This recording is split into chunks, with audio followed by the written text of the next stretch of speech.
Hey everybody, it's Cryptogranny, Bobby Bob. I hope you're all doing well this evening. I am here to talk about so many things this evening. Just bear with me. I'm trying to get the post with Michael Saylor. He was asked today if he would sell his Bitcoin, and you will not believe his answer. It was crazy. So who out here thinks that it is do you think we're at the bottom? Do you think we're going to pump, or do you think we're going to dump? I'm going to tell you my thoughts. I'm going to drop the link in the comments, actually, and you can join the panel. I'm just trying to set this up here to find I'm trying to find it. Give me one moment. One moment, everyone. Okay, just give me 1 second.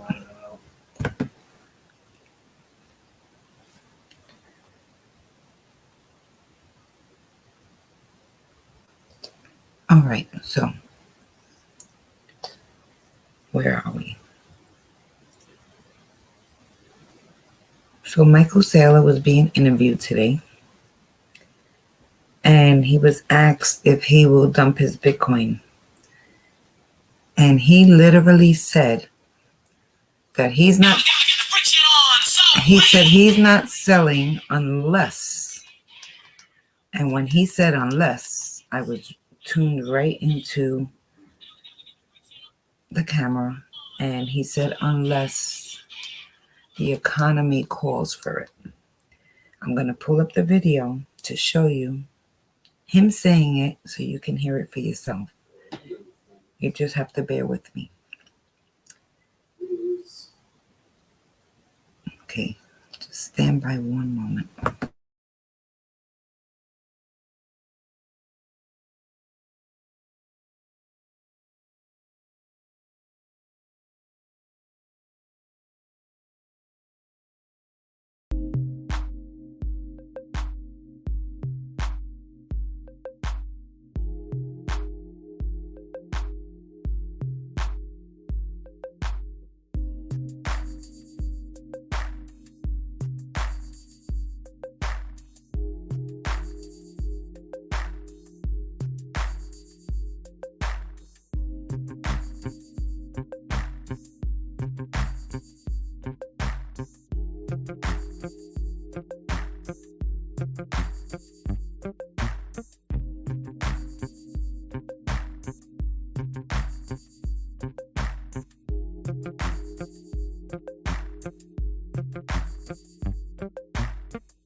Yeah, happy to be here.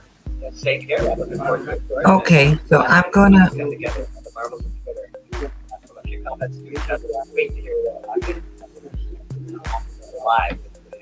Thanks for putting this. Absolutely. So, All right, so I'm gonna play the part where Michael Saylor tells. That I can teach you how to store your life. Hold on, or be able to bet. you're gonna hear it here. If you've done the full betting, then. Well, I mean, the obvious reason is because we don't want to create attack surfaces for, hostile actors, right? Yeah. Okay, so then that is a pretty significant risk if hostile actors. One, we did another convert offering, convert the balance sheet of the company to do it, and of course we have the ability to. that's just what I'm trying to just tell people that might not be the case. Therefore, when you're analyzing risk and how much Bitcoin is the first and the most successful digital monetary asset. It's an ethical digital commodity without an issuer. And the right way to think of it is it is an option to hold in your. Michael Saylor said he would sell his Bitcoin if better, the economy called for it. Imperfectly, and I'm going to play it. Will screw it up at the end of it. So assume that you're who I am and what stage of my life I am. Bitcoin, based upon which country you live in and which year you're making the asset allocation decision, I will gleefully retweet it. Right? But I mean, the point is, it's a different calculus for someone in North Korea than Cuba, than Zimbabwe, than Argentina. And people feel differently about this in 2022 than they did in 2019. So, yeah, we can have a very articulate, nuanced discussion of risk, reward, and portfolio allocation if we want to be constructive. And I'm happy to be constructive in that regard. And that's what I'm trying to do here as well. And I think the major difference is I'm talking about probabilities with Bitcoin being money. You're focusing on Bitcoin as kind of an asset class and compared to what, which I can totally appreciate. And so I don't want to spend too much more time on this because I think hopefully I've made my points. And if people want to check this out, again, these charts are at longtermtrends.net, and you can go through this and do your own calculations, and you'll see, going back to this chart, that the correlation, the strong correlation there is not really with money supply growth as measured by M2, but it's about government spending as a percentage of GDP, and that's what creates an environment where there's more money creation above and beyond real GDP, and you get that inflation that we all agree is so bad for the poor and middle class.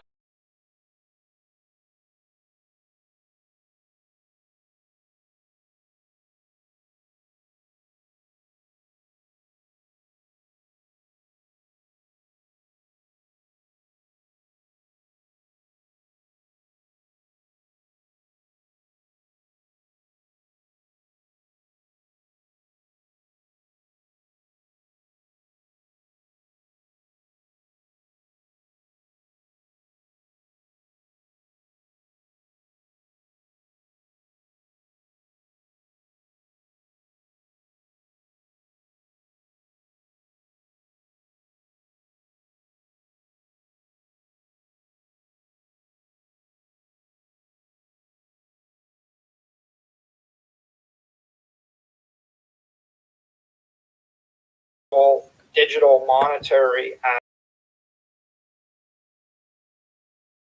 commodity without an issuer. And the right way to think of it is it is an option to hold in your portfolio alongside of US dollars, if you can, alongside of local currency, alongside of your mixture of investments in stocks. It is an alternative to buying a building or buying a part of a building. It's an alternative to investing in real estate or collectibles. And if people just focus upon, do I want to own $1,000 of gold or land or equity or dollars or pesos?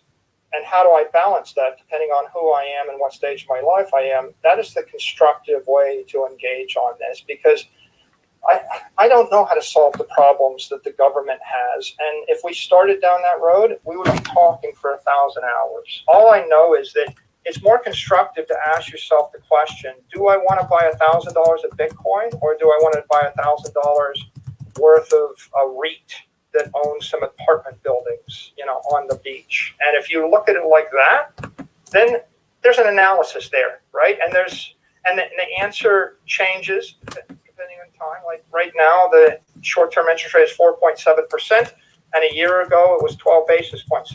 So there's an interesting constructive analysis there, and it's a life or death analysis for people that don't live in the U.S. that live in. If you make the wrong decision in Lebanon, you have no money. Okay, so this is an analysis worth doing. We can't tell the Lebanese people how to fix their government. I don't know how to fix that, right?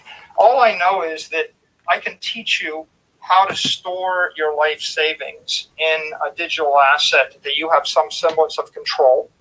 And if the government in Lebanon decides to tax Bitcoin 10% a year, you can move your Bitcoin and move yourself to save your life, but you can't move your building.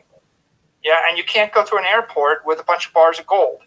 So there's a constructive analysis to be done here. It is a solution to some people, and I would rather just offer a constructive solution than spend my time debating the problems in the world.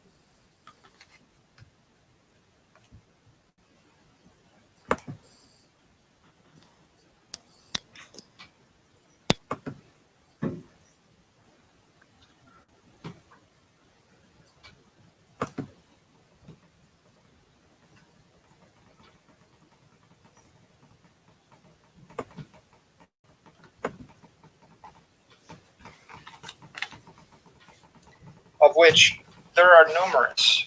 Right, but if you don't understand the problem, I don't know if you can articulate a solution. You see, and that's just what I'm trying to do. I'm trying to make people hopefully understand that the money supply growth in it. There's a constructive analysis to be done here. It is a solution to some people, and I would rather just offer a constructive solution than spend my time debating the problems in the world, of which there are numerous. Right, but if Okay, you don't understand. we're going to pause there. Welcome to the channel. Hello. Hi, Hi, can you hear me fine? I hear you. Yes. How are Okay, you? I'm good, thank you. How are you? Good. I just missed the first part. What was that about? Nothing. I'm playing a video right now. Michael Saylor. They asked him if he would sell his Bitcoin. So once that part is said, we will further discuss. Just Okay. listen.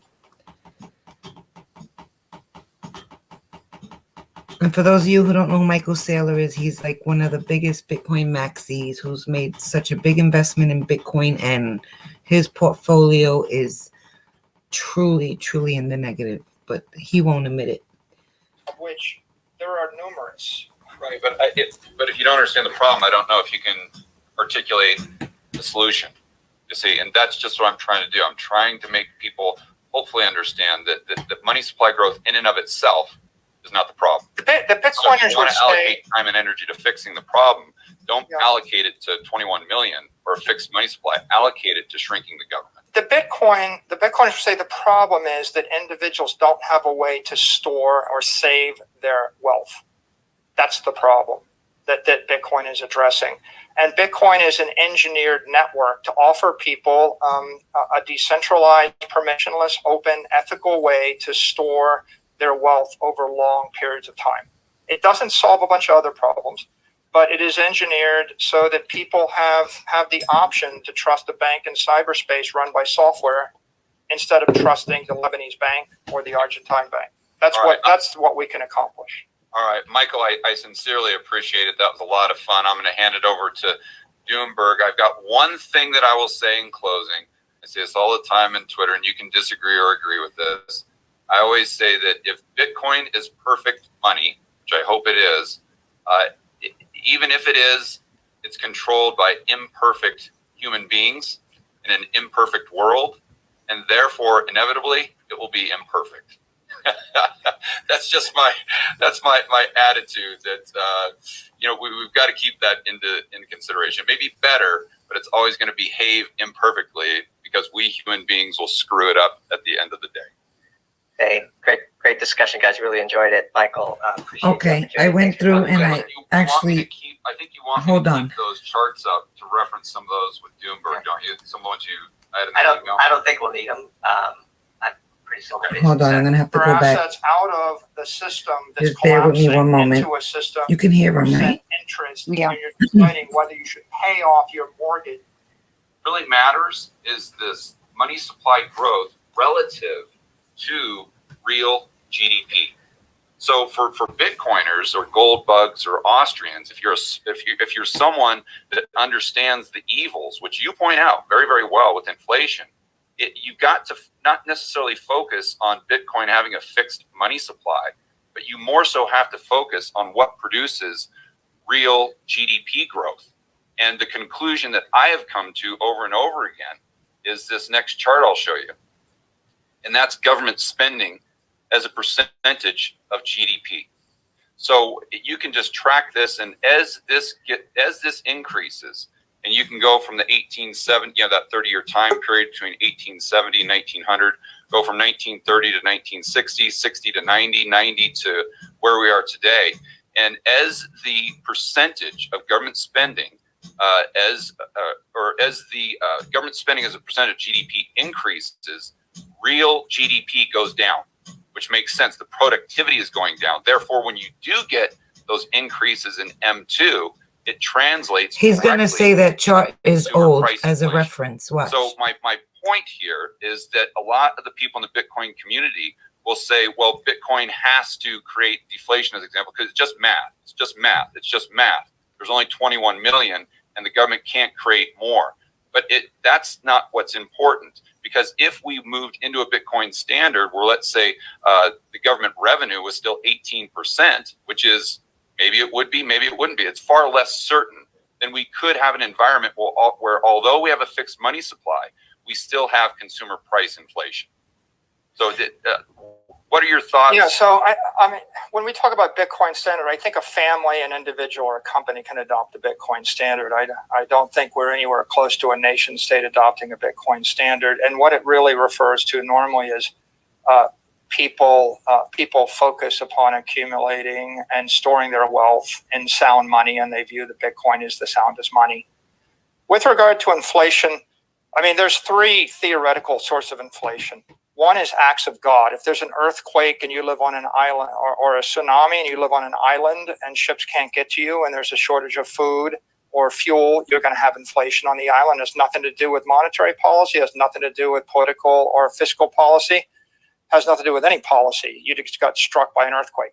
The second source is monetary policy. If there's 10 houses in the city and the supply of currency increases by a factor of 10, all other things being equal, the price of the houses is going up, probably by a factor of 10.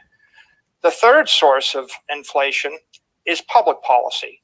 If the federal government legislates a 10-hour work week, common sense says that stuff is going to get more expensive than a 40-hour work week or an 80-hour work week. And if they put a tariff or they make it illegal to import cheap products from China or to fabricate semiconductors in Taiwan, the price of those things is going up. So I think if we're reasonable and intellectually honest, we'll say that all sorts of policy interventions, be they monetary or defense policy, right? Foreign policy, wage and price controls, labor policy, all these policies can create inflation. And my general view, and I think most Bitcoiners' general view, is we want less government, and we believe that most public policy intervention is inflationary. And inflation itself, caused by a political process, generally is not good for the world. And if the politicians weren't passing a law making it illegal to manufacture something somewhere, then someone would have manufactured it and they'd be selling it to you cheaper. And so the market economy is functioning in order to drive the price of everything down whenever it can, and the public policy is driving it up. If you would like to tell, by the way, George, I'll agree with you. Nobody should buy Bitcoin with their credit card. I have yet to meet anybody that says they bought Bitcoin with a credit card. I'm not a fan of credit card debt, and I've never recommended people You go spoke into about debt that to buy yesterday, Bitcoin. remember? I've said that the inverse, which is You did. if you had a 30-year mortgage and it was a 2.5% interest, and you're deciding whether you should pay off your mortgage for the rest of your life or whether you should carry the mortgage forward. I think that when you're in a financial, an environment of financial repression, that is the definition being if the inflation rate's 10% and the mortgage rate is 3%, in that repression environment, you're better off to carry debt. In an environment where it was the inverse, if the inflation rate was 3% and the interest rate was 10%, then of course you'd be better off to carry equity. And so the other point I'd make, George, though, is you talk about the government, but in fact there's 180 different governments. So you could say, well, I think that the United States didn't create as much money as whatever. Well, what about Venezuela and what about Okay, I'm gonna get to the point that I'm trying to get to. Everybody in the world, all 8 billion people, is. But if you just heard Michael Saylor say everybody in Venezuela and Brazil, listen, if the United States ain't making the money, what happens, Marty? Somebody else is gonna make it. Right, but if we're not doing good in the USA, those countries definitely ain't gonna be doing good. Right. So he's always advocating for how Bitcoin is gonna do great things in Brazil, Afghanistan, like in a lot of countries that are very poor. So like that's his thing, like, oh, they're picking it up in Brazil and Venezuela and here and there, and it's gonna be like, their currency. So it's just something that struck me. I'm like, he's over here always talking about these countries. And like we said yesterday, if the government bans crypto in the USA, it bans it in the USA. People are going to buy it around the world. Right. But they're going to want, we already know the banks adopted it already. That came out yesterday, formally. Oh, it did come out? Yeah. Okay. Everything I was saying about the Basel III report, and then I was telling you yes. that they were saying that it was Bitcoin. It wasn't specifically Bitcoin, but when you hear the FUD, they're like, oh, the banks are going to have 2% of Bitcoin. The banks are going to they have a cap what they're allowed to own, and if they're going to have a cap on what they can own in crypto, we as retail buyers are definitely going to have a cap. Once there's regulation, if they don't ban it in the US. But I doubt very much they're going to ban it. Let me just get that part where Michael Saylor's asked if he would sell his Bitcoin, and then we can move further. Everybody in the world, all 8 billion people, is struggling with money supply or currency supplies that are being manipulated. Let me see if I can forward it. In the economy. Hold Core on. issue. If you took all the money and you put it into the system, you're empowering the government. DW, I see you there. I'll bring you on as soon as for example, this is done. Like if you live in. Thank you for standing the by. government's going to tax Bitcoin. If everything is priced in Bitcoin, the government is going to charge you, let's say, I think what they probably do is a sales tax. Let's just assume they have a 50 or 20% sales tax. I don't want to miss it. What is money in your definition? Well, that's a great question. I think it has a lot to do with purchasing power. Okay. And, so if we define money as purchasing power, we define currency as the official formal government. I can't stand that, man. Property with it. I would just say we don't have a better idea, right? You can say there's risk in the future. I agree. Like Bitcoin, based upon which country you live in and which year you're making the asset allocation decision. Hold on. I will gleefully retweet it. Right? But I played that part already. I am cheerfully. Well, listen, check this out. I'm not going to waste any more of my time because I, by no means, am a Bitcoin maxi. And I'm just bringing crypto news to the table. It's George Gammon Doomberg versus Michael Saylor on Rebel Capitalist YouTube. You can see the whole entire video. I watched the whole interview today twice. And Michael Saylor's response that he would sell his Bitcoin. So, in a nutshell, I just don't get how, if there's 21 million and it's so good, how come they're not all sold out? That's my question. With 8 billion people in the world, like he said, what do you think about that? Yeah. You know, so let me bring on DW, and we're going to cover your question about the Dogecoin and the Twitter payments. Stand And by. there's another thing that I wanted to ask you about the quant. I just heard something about the quant. What'd you hear? I believe I sent it to your other half on WhatsApp. Okay. Because it was Oh, a pretty long video. right. And He it won't get didn't it. go. Huh? He won't get it. You don't have WhatsApp? No. Oh. No. DW, are you here? Yeah, can you hear me? Yes, good evening. How are you? Welcome to the show. Yeah, I'm doing good. I just bought more XRP right now, so market's Good for going you. down. Let's go XRP Army. Throw those X's up. Might as well. Maritza's asking a question about quant. Did you hear anything about quant? Um, the only thing I heard about quant was that it's Are you kind of there? like, oh, you hear me? I think we just lost them. So what did you Hello? hear? Yeah, I hear You you. hear?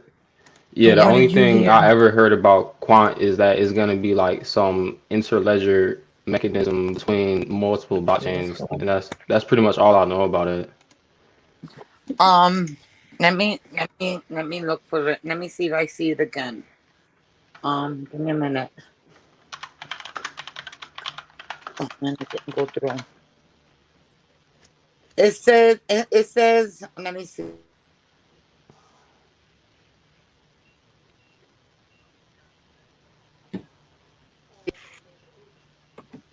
Quant is affiliated with Hedera, and then Bobby, Bobby, there's no way I could send you this video so you could look at it. No. Mm. Play it. Let's listen to it. Could you listen to it while did you hear it? If you play it from your laptop. Oh, let me see if I could get it on my laptop then. Anyhow, keep on talking. Go ahead. I'm gonna try.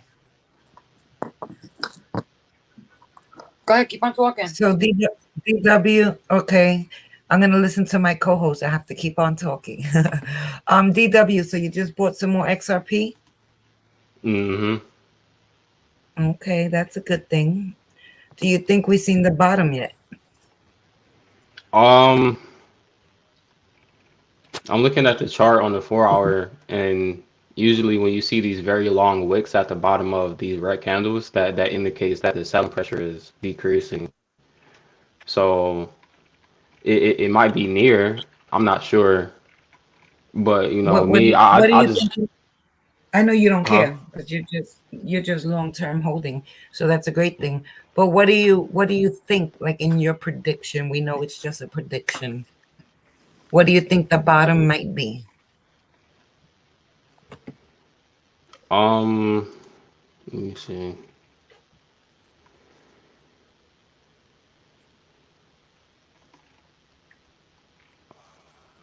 Do you want to share your screen? Do you know how to do that? I'm on my phone. Oh, okay. Yeah. So we got Bitcoin. Sometimes you gotta look at more than one chart. See, Bitcoin is already reversing, and the altcoin market is already kind of correlated to what Bitcoin is doing. Um, we might have already seen it. You think so? Well, I honestly, in my opinion, I don't think so. I mean, right now, I think there's going to be a slight pump, and then maybe within the next week or two, everything's going to dump once the new year comes in. This is just me. Just this is just me. It's not it's a prediction because nobody has that crystal ball. Hmm. Yeah, I But if mean, it it's really all drops, about just we just buy more. yeah, it's really all about being prepared. So Yes, yes. not like overreacting to it Okay, either. okay. Right. So have you heard any new XRP news? Um, Can you hear no, me? not really. Yeah, yeah, you hear me? Yeah, I hear Hello? you. Yeah, I said not really. Yes, I can hear you. Yeah, I kind of just buy it and go on about my day, you know. I know what I know about it. I'm convinced. I believe in it, and every chance I get to buy it, I buy it. Okay, Good for okay, you. so that's a good thing. Mm-hmm. He's One a thing I true noticed maxi about for XRP, What? one thing I noticed about what's that? XRP is is you never see any celebrities shilling it like they do with Bitcoin, Doge, Shiba, and that's unique right there, you know. You are 1,000% correct, and I tell people on this channel for the past year, you will never see somebody shilling XRP. You will never, a paid shill, because we could shill it all we want because we're investors, right? But you never see nobody getting paid to promote it. You don't see nobody getting paid to promote Cardano. You don't see nobody getting paid to promote what was that, XRP and Cardano. Yeah, basically nobody's ever been like getting paid to do that, because I feel they're promising. And like I explained to people, like even something like Cardano, Charles Hoskinson's been in Congress several times, and just to talk about crypto in general, and never once did he mention Cardano or ADA, which I thought was a beautiful thing, because he was just there for the community, for the space, talking about crypto. So that anybody else would have went there and they would have shilled their project, something they developed all through the whole, he had public, it was televised. He could have said Cardano, Cardano, I'm the creator of Cardano, or the main developer, and not once did he say that. So that's part of the reason why I'm convinced too with Cardano as well. Yeah, and one thing about XRP is when Bitcoin was still young, you had a lot of people saying that it was a scam, it was this, it was used for illegal trade and stuff like that. And I'm really seeing that same pattern with XRP right now. People are really just calling it a scam, but they're not really saying why, or people are really just trying to put together whatever they can think of as to why XRP might be a scam, and rather believe that than believe all of the information that's already out there that can disprove that claim. And that's something I noticed with Bitcoin in its early stages, is that people just didn't want to do the research and they missed out, you know. You're right about that. And honestly, XRP was number 2. It was sitting right under Bitcoin before the lawsuit. So Yeah, I that says remember a whole that. lot about it also. And I heard, I don't know if you ever heard me say it, but I had heard, and I don't know how true, a lot of the stuff we hear, right? We don't know if it's true unless we can confirm it. And sometimes when you think you confirmed it, you're just reading garbage. But allegedly, supposedly, before the lawsuit, JP Morgan Chase wanted to partner with Ripple. Maritza, is that you with the background noise? No. Oh, okay.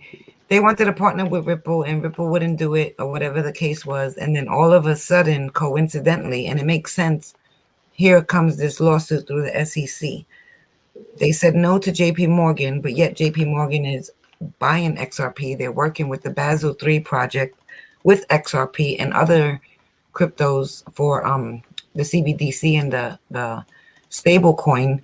But yet there was a lawsuit when they were denied, partnership. So Yeah, that makes so there's a video out there. I don't know anybody's names. I don't really pay attention right. that much, but but it was a video, and he was basically saying that at first they ignore it, and then they try to sue it, and then once they realize they can't really fight it, then they adopt it. So Yeah. we're really just in those stages right now where they're trying to sue us and they're trying to make their own technologies, and but once they realize that they can't really compete with Ripple and XRP, they're going to have no choice but to adopt it because the macroeconomic situation is going to call for something like XRP. And this whole time, Ripple has been working on an XRP ecosystem. Nobody's really going to have a technology as developed as Ripple and XRP at that point. Right. Well, I honestly, I've once I bought my ledger, like these are simple little things that make me very bullish on XRP.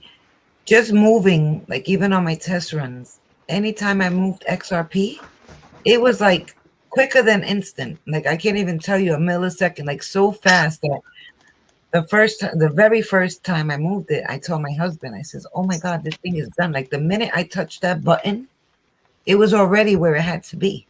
And, Yeah, no. and that right there, And like I and don't know. it's never had any delays or anything like that. Every time you use XRP, it's just instant. Yeah, You it was know, and that's like it was quicker than you could say instant, literally. And then I had posted a video of Ashton Kutcher. He had sent a large amount. I can't remember what it was. It was, I believe, in the millions from one wallet to another of XRP on the Ellen DeGeneres show. And oh yeah, I remember that. I yeah, remember they that had it on too. a very, very big computer, a very big screen, and you could see the transaction. The minute he pressed the button, boom, it went right in, and it was, in the millions. I don't remember how much, but it wasn't a dollar, put it that way. But it was Hmm. instant. Yeah, I remember I showed people that and they still didn't believe in it after that. Like, Yeah. why would Ellen DeGeneres put something like that on her show? You Yeah. know? There's a lot of like at one time there was I can't remember when, and one day I will find that video. And Trump said in one of his rallies, buy XRP. But at that time, I didn't know what XRP was and I never even caught on to it. But now when I look back and I seen it once I got into crypto, I said, holy crap. This man just said it. Like he said it, didn't explain it, and he just said it. Saying it was enough. But sometimes people say things and you just hear them, but you're not listening. Hmm. And then they said he was anti-crypto, and then he came out with the NFTs last week, so it's kind of like if people like that are getting it. I mean, it's here to stay, and people don't believe it, and they say it's a scam, like everything in crypto. And I tell them, if crypto was a scam, why would the banks be resetting? Why would they be adopting? 21,000 plus coins. I would definitely, just guessing, 50 of them will be here long term. 50 out of 21,000 plus, if that. How do you think the Because market is gonna react to? You think there's gonna be like a huge ass drop in the market? Or is it going to right be now, like a transfer of wealth, or is it going to be like a transfer of money of those coins into these other coins? well, what I'm hoping with this, we're talking scam crypto right now, right? I'm hoping that Yeah, this all, like, regulation limited is good with me. I mean, we're into crypto just so we can have ownership of our own finances. You got your good and your bad. But I feel once all these scam projects are out of the way, that we're in the clear, all that money will come into the real projects. But at that time, there's going to be regulation and there's going to be caps on retail purchases. So let's just say every month you buy $500 of XRP. Let's just say, right? $100, $125 a week. I don't know how true it is, but I read in several places that there's going to be a cap of, let's just say, Bobby can only buy $300 in XRP a month. So they're capping on what we're going to buy once there's regulation. So people that say, oh, I want to wait till crypto's regulated because I don't want to take the chance and lose my money in a scam or a pump and dump or a rug pull. By the time you wait for regulation, you're not going to be able to yeah, say I have 1,000, 5,000, 20,000. Because if you really think about it, this is the big picture. yeah. People I see right a lot of now, people. go ahead, I'm sorry. Yeah, I see a lot of people. They're waiting until the lawsuit ends to get Yeah, into XRP, and I really don't think like there's been so much time that has elapsed throughout this lawsuit to buy XRP, to do the research, and to convince yourself on it. And I really don't feel like the lawsuit is going to be much of an opportunity as people hope it will be. Right, For the people that's not already in it. right. Marty, did you mute your own mic? I'm sorry, DW. I did mute it. Okay. I just wanted to make sure I didn't mute you by Muted, but accident. I'm listening to everything. Okay, No, I cool. muted it. I'm listening. I'm trying to see. I emailed you. I emailed you what I was telling you, so later on you could listen to it. No, thank you. All right. You Hold heard? on yeah, hold on 1 second, guys.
Shut that, it's too loud.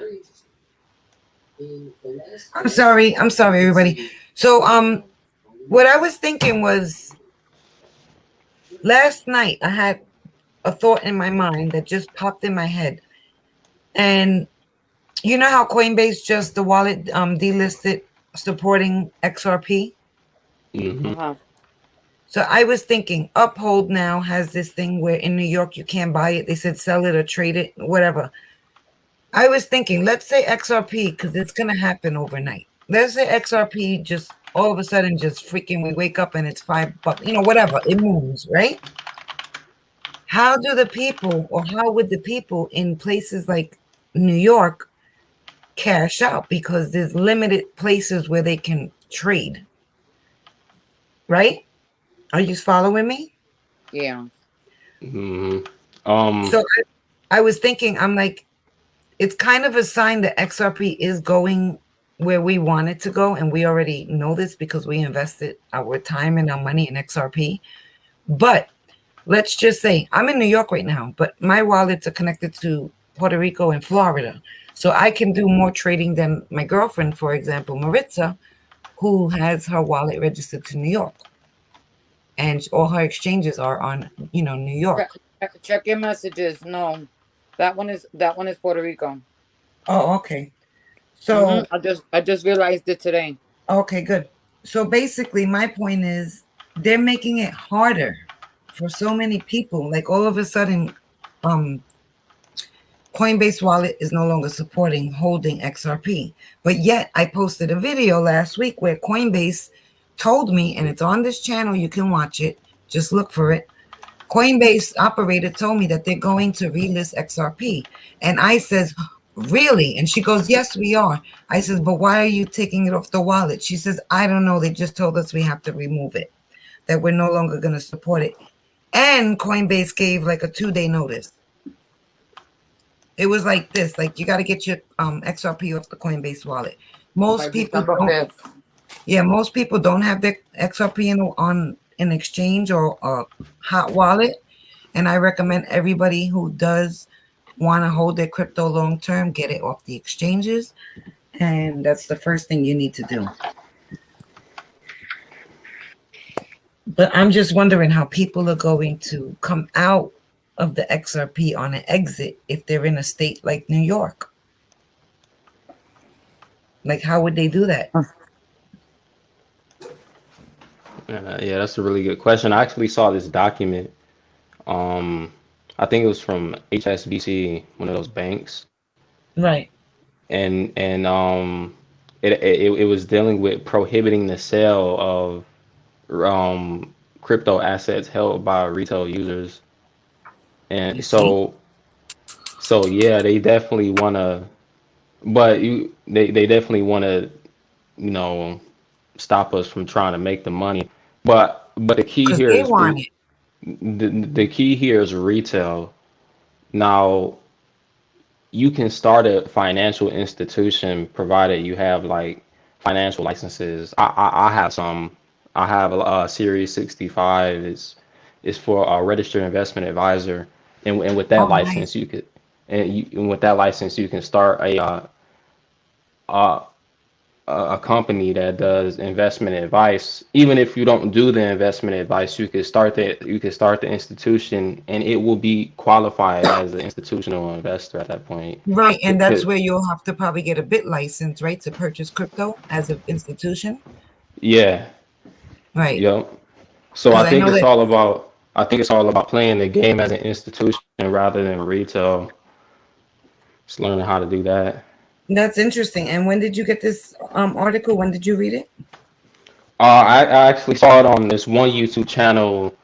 The YouTube channel is 24 Hours Crypto. It's Oh, not one of those. that's from BitBoy, because he just launched a new channel that's 24-hour crypto. For real? Nah. This is a YouTube channel I've been watching for a minute. Let me give me a minute. I'll find an article for you because I just ran into it. Okay, that's interesting. Yeah, because right now, like the Uphold, they're not allowing sales or anything of XRP because they're obtaining their bit license.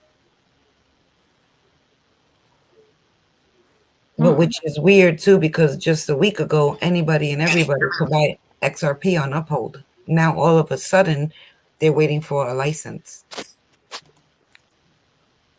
So I'm just like, okay, what happens next? Don't know.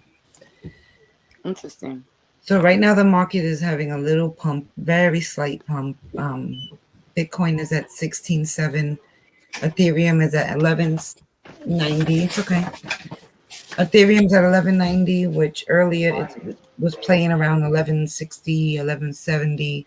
But it's a $20 pump and it's a $100 pump for Bitcoin. So people are probably getting really bullish, but I honestly don't feel. I think from now to New Year's, we're gonna just basically crab walk on the chart. And I honestly believe that right after New Year's, we're gonna see Dogecoin at 4 cents. We're gonna see Cardano at 15 cents. Bitcoin probably 14.5, maybe lower, Wow. and Ethereum probably 700. But I'm not a psychic. This is just my predictions, and I'm being kind of fair and hoping if it goes lower than what I said, then you know what? We just got to buy some more. Got to play the game right. Play the Buy game some more. right. Buy some more what? Some more of everything at the low, at the bottom. Oh. See, because the thing is like this. Let's just say everything is designed to psych people out in this world when it comes to making money. Do you agree? Yes. Hmm. Okay. So I'm thinking, okay, let's just say a day like today. Not that I would panic so, but let's just say a day like today, I say, you know what? I know for sure, but I don't because nobody in crypto knows. I don't care Right. how long, even if they know the stock market, they don't know. Okay. Um, let's just say I said today, all right, XRP is at 33 cents. I know for sure, but I don't. So don't say I said that I know. It's gonna go to 16 cents. So I could say, okay, I have 10 XRP. If I sell it right now, I could buy 20 of them, right? Mm-hmm. But guess what? If I sell my XRP and I have 10, 20, 1,000, whatever, what makes me so certain that I'm going to be able to buy them again after this shakeout? Right. They might put a stop to the purchase, right? So, yeah, so let's just say you have, and I'm just throwing numbers because some people honestly only have 5 or 10 of something because that's what they could afford. Some people have thousands. You know, I'm aware of that. Some people have a 500,000 XRPs. I sell my XRP today because I'm saying I'm gonna double them up once they, half. Once they go down 50% more. The day I go wanting to buy my XRP at the new bottom, guess what? You cannot purchase XRP, and I will not know what's gonna happen in a week, 2 weeks, a month from now on any exchange. So pretty much, a lot of people are gonna be shaken out, and they want us to press that sell button, but I'm not doing it. I will refuse to do it. I don't recommend anybody sell because they want to double up. Now, if you know for sure and you're in profit, hey, jump out, jump back in, do what you want to do. Yeah, but they might be on market cap after that. Instead of Right. buying 1,000 like you want, maybe you can only buy 100. Right. That's what I'm saying. So a lot of people got to really Yeah, have you have to have an exit plan, an entry plan, and worst case scenario, if they go down to 15 cents and you're like, damn, I should have sold them because I could double my money, double my quantity, double my bag. If they're 15 cents, then you know what? Go crazy. Buy them all. Buy whatever you want. Yeah, I hear that all the time. Like people say, well, oh yeah, if you put a stop loss right here and it goes under this, you could buy back lower and buy like hella more. But at the same time, that at the end of the day, the goal was to buy more, you know. So like, what's the difference between putting a whole portfolio at risk or between just doing something like buying it with some passive income or some money on the side, Yeah. because Dollar cost average, DCA. And I like to yeah, tell people too, there's no reason to DCA if you bought at the low, at the bottom, right? Because if you bought at the bottom, you bought a nice bag and you call it a day.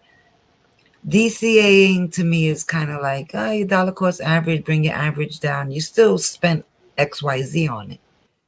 So yeah, if you totally got in the market at the bottom, a day like today, you shouldn't be in the negative by much or just not in the negative at all. A lot of my portfolios are not off by much if they're off. You know what I mean? Because I bought at good prices, but I also bought XRP at $2. And honestly, and I told Maritza a long time ago, when XRP is at $100 each, people are gonna go crazy to buy it. Mm-hmm. But they're not gonna be able to buy 100, 200, 1,000, 5,000 because they trust me. They're going to cap it on people like you and I, for sure. For Yep. sure. Mm. So, so what did you hear about quant? You sent me the article. I sent it to you in your email. Okay. If you could, it's you could. It's a little video. If you want to, you could play it. There's nothing wrong with it. This is just something that we could discuss. Well, I'm gonna check it out. You can talk with DW while I check it out, and maybe it's something we need to talk about. Give me 2 minutes. It's a 2-minute video, right? Not even.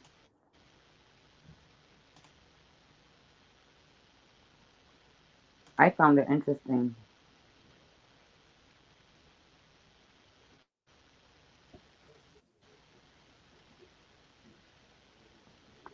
Yeah, it's not gonna play on my phone. Remember, I don't have I have just a regular Android, Oh, it's not and gonna play. no, my phone don't play much of anything that's on Apple or anything like that. I'm an Android, so what did it say though? It's the person that played it.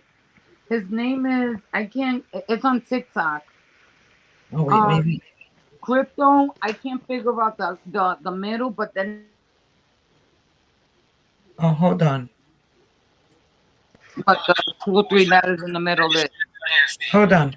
Hedera is owned and okay. governed by the world's leading organizations. Calvin, can you please tell me who's on that list? Sure, no problem. Oh, that's Calvin. I can. No. This guy Calvin He's the guy who does Power of Publish.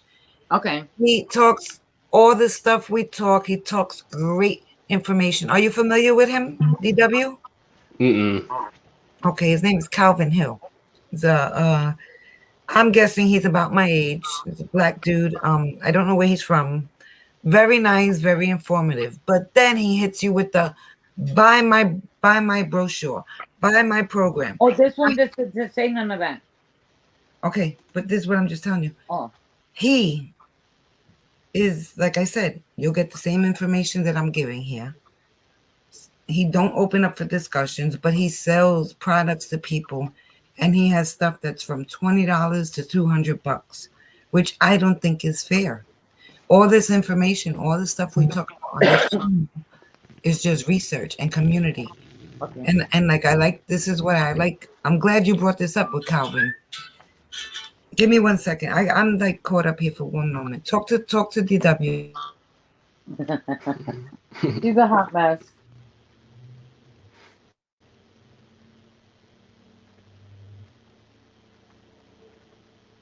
DW, you've been on with crypto for a long time? Yeah. I first found out about XRP as soon as it got sued. So, Okay, so you're late bloomer like I am. I mean, hey, when it got sued, it was a good price. I think it dropped down to like 17 cents. I think my first ever buy was 24 cents. Oh, okay. I bought between I think it's 32 and maybe 25. But then I bought at 32, I bought enough to bring my 32 maybe to a 28 Hmm. overall between them.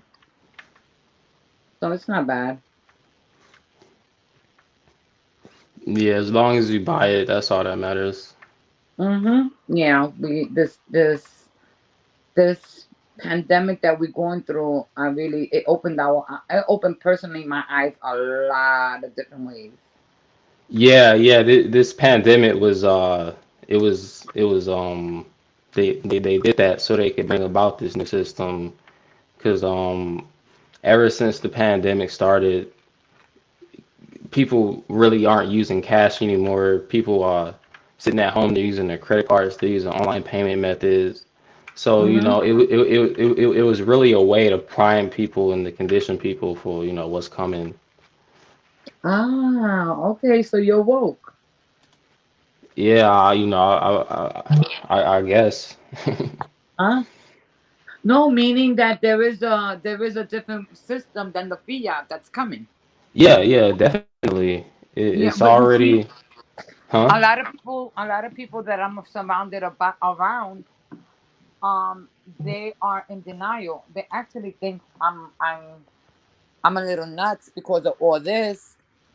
So I just throw it at them. I tell them, get this, get that, and they be here like, no, it's never gonna happen. The same way that I told my cousin Nasty, I told her take out your 401k, and she was over here like, no, they're gonna give me a penalty, this, and that. Right now, what she's 23, 25k down, 30. Hmm. She should have taken it out. So now they're over here like, maybe she is making sense, but I refuse to discuss anything now.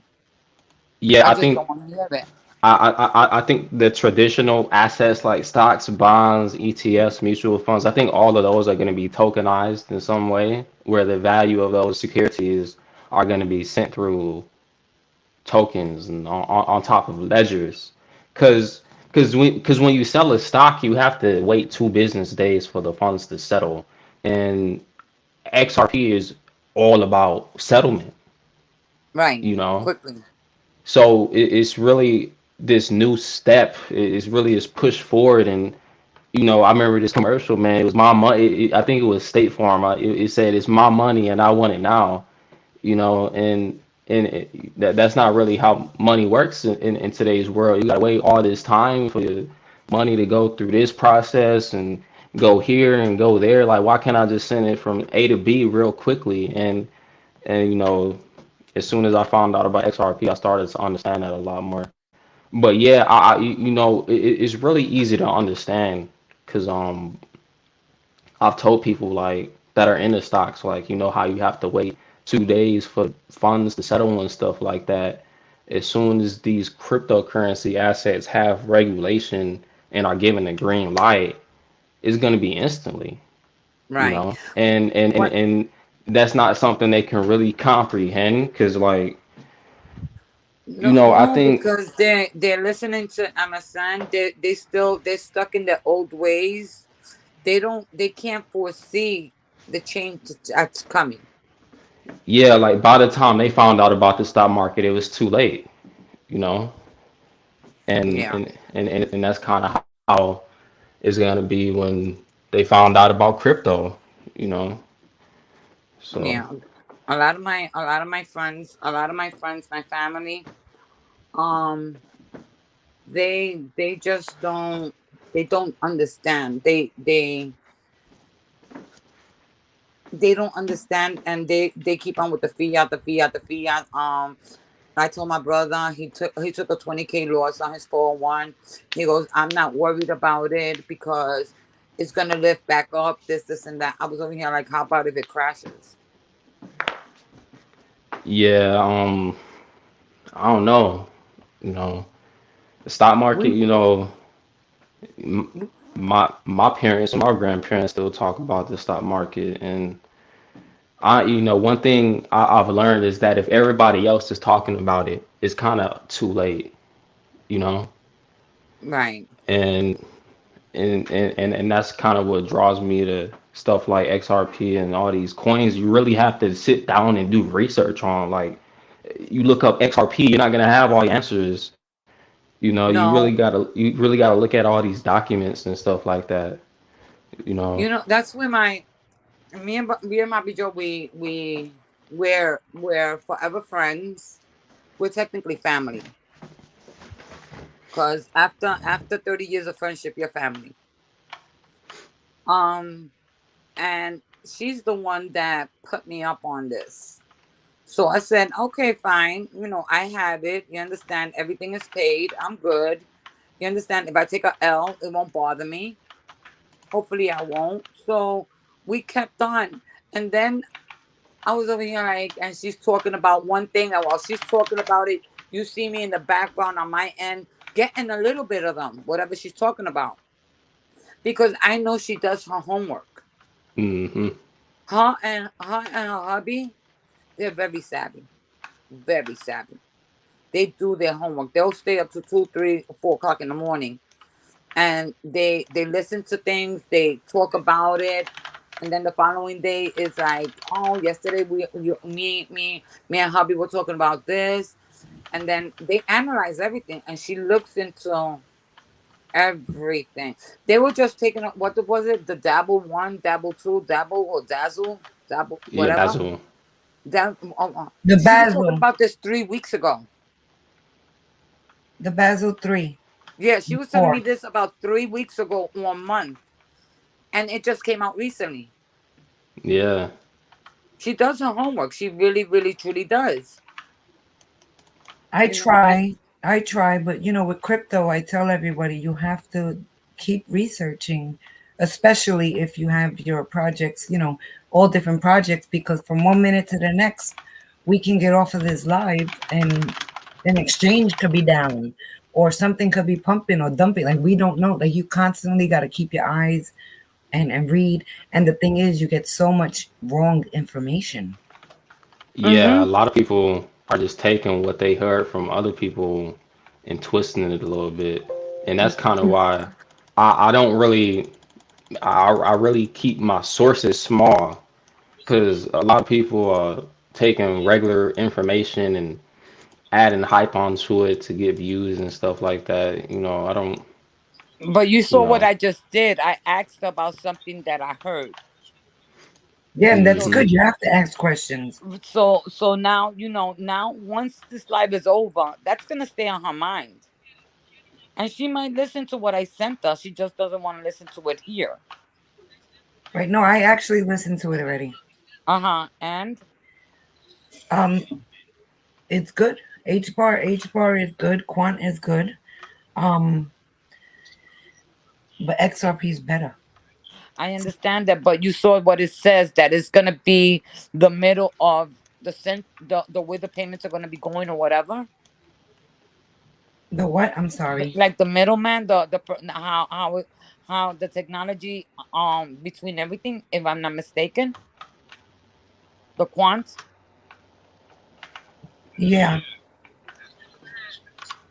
You see, to me, this is all foreign. So Yeah. Well, I, today they were saying that the U.S. government was going to stop crypto ban in the U.S. They can't. But even if they did, it's not going to stop what we already own. What's the worst case scenario, DW? You take a trip to Puerto Rico or to somewhere else and cash out? I mean, if that was the case, Yeah, exactly. you're not going to give up on what you've been, manifesting and building because one government don't want to do it. But the truth is, they're going to do it. They just don't want us. They do not. they're just trying to do a scare tactic. Okay, all right, listen, you have it, but we're not gonna want it, so you better cash out before you lose it. Yeah. So they're gonna try to scare everybody out, shake everybody out of the system because they want to do this. They want to eat this. They don't want us having it. That's the Yeah, because bottom they line. need every single one XRP for its work. You know. Yeah. And like I don't know, do you ever watch Crypto Lulu? He's from like London or something. Yeah, yeah, I've seen them. He loves XRP. And one day I was watching him. It was like 4 in the morning. I was in my bed and I turned on his channel and he was live because we're on a different time zone. And I called Maritza the next day. I said, listen to what this guy said, because people say, how the hell can XRP get to XYZ? And I said, this man basically explained it. They need so much money in that loop just so, Yeah, they because, need they need a 24/7 hour volume of XRP for it to be at X price. Like yeah, literally all payments have to go through XRP in order for it to right. work. So if there was a minimal in the reserves for XRP, every time they make payments, they would be dumping it. So the price would go down and it wouldn't work.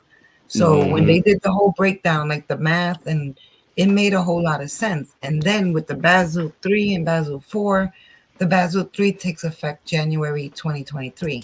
But that article came out in 2015. Here we are 8 years later. Mm-hmm. 8 years later, it's going into full effect January 1st, 2023.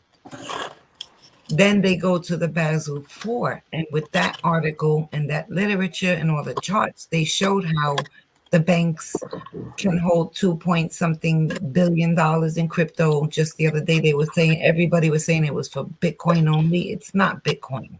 It's the chosen crypto that's going to be part of that system. Yeah, I think a lot of people um are trying to live in the good old days with Bitcoin, you know. Listen, Uh Bitcoin is 12 years old. yeah, And right it now it's the doesn't same have the price it was 4 years ago. yeah, it just doesn't have the appeal it did when it first came out, you know. And there's still a lot of people who have a lot of money in it and they don't like to Do hear you, stuff about XRP, do you hear know. what Richard Hart always says about Bitcoin? I don't know who that is. Okay, listen, I'm gonna play it. He's funny. He makes fun of the maxis, but everything he says, he's very.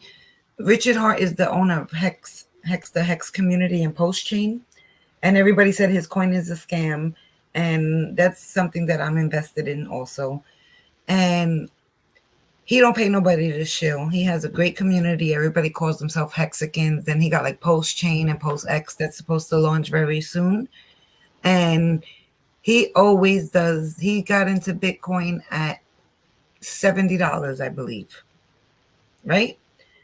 So he's always making fun of the Bitcoin community because he has like every single number and he tells you how many times it X'd, versus his project. And they're saying he's a scam. And every time people say he's a scam, he literally says, if anybody been scammed by my project, come forward and we can talk about it. But to this date, nobody has came up with receipts showing that they were scammed by that project. So that's a good thing. So, but I'm gonna play him. He's just really funny, and you should follow him, Richard Hart. Michael Saylor bought the top of other people's money. I called the top, he bought the top. What an idiot. How do you lose money on the world's best performing asset? How stupid do you have to be? Yeah. You should follow me instead of blocking me. Yeah, well, okay, well, maybe that. Because I'm doing great, and these are red flip. He said the Bitcoin bottom is 11,000 and that they have to pray, like 11K and pray. He called the Bitcoin top. Exactly. And he just knows how the whole system works. I mean, he's very smart. The only thing that people really don't like about him is he's very, very, very cocky. Like he'll say, I got 33 watches. I got the biggest diamond in the world. And he does have all that stuff. But, that's just material things. That's not important to me, but some people are very impressed by that. So he's like very braggadocious and, just very cocky. He's not humble at all, but he knows his shit when it comes to crypto and blockchain. So you got to check him out.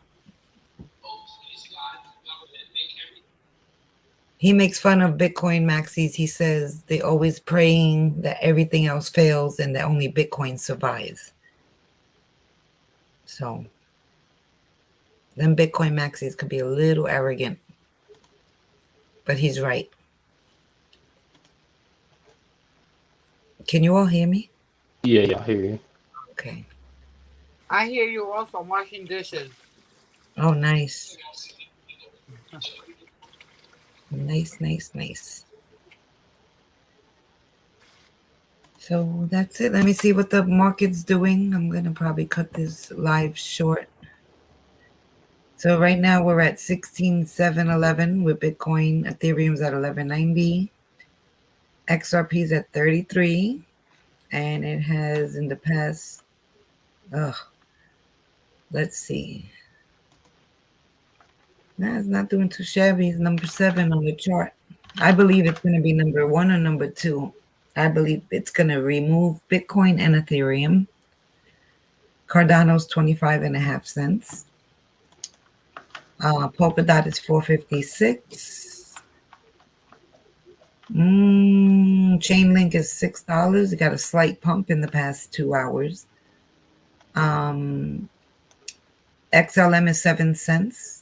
XLM, when you look at XLM, you can always predict the price of XRP because they run together. Chronos is 5.5 cents.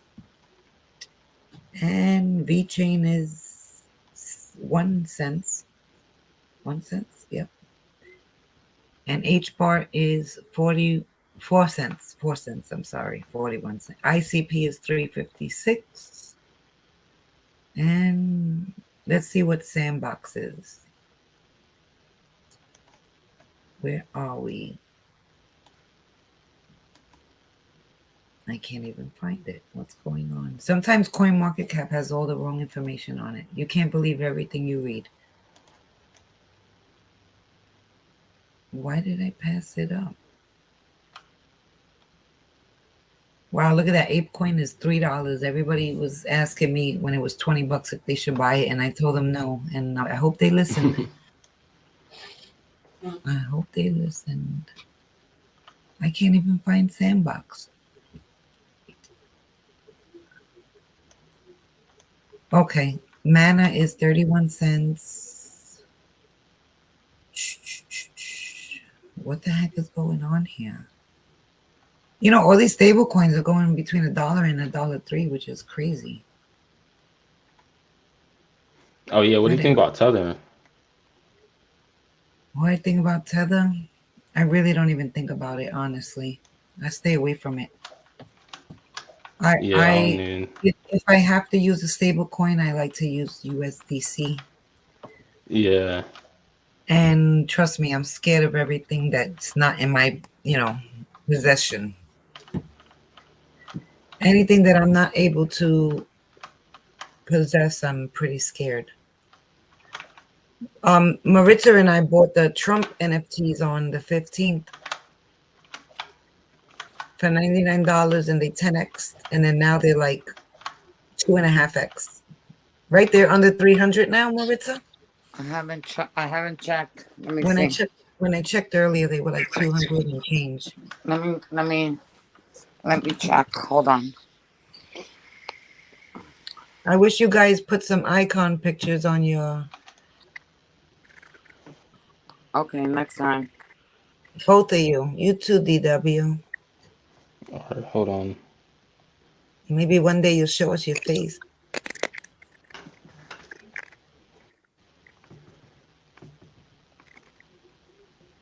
$251. Okay, so it's still profit. I'm gonna wait for a little pump and I'm gonna sell mine. Richard Hart said today, Yeah. NFTs are so stupid. He goes, at the end of the What day, happened? Richard Hart today, he goes, NFTs are so stupid. At the end of the day, you just bought a link to an email on the blockchain. That's all you really bought. You know what? He was talking about those $1 million apes and all that crazy stuff. Right. And honestly, the NFTs, it's fun when it's something like what we did, but not a big fan of NFTs. Like I said, that was the first time I ever purchased it, and Yeah, I and did I good with have it. We did yeah, I good with have it. my real estate in the metaverse are NFTs also, and then I have my Ethereum name service that's an NFT. Um, and I have a couple of apes. There Mommy, go you to sleep. go. Hi. Now we know who we're talking to. See, now we have a face behind the voice. This is one smart young fella. He's only 19, correct? Mm-hmm. You Really? see? Yes. I Tell hope us. I hope your friends, your good friends, are in some of this with you. I'm gonna be honest. I don't really have that many friends. What Um, happened?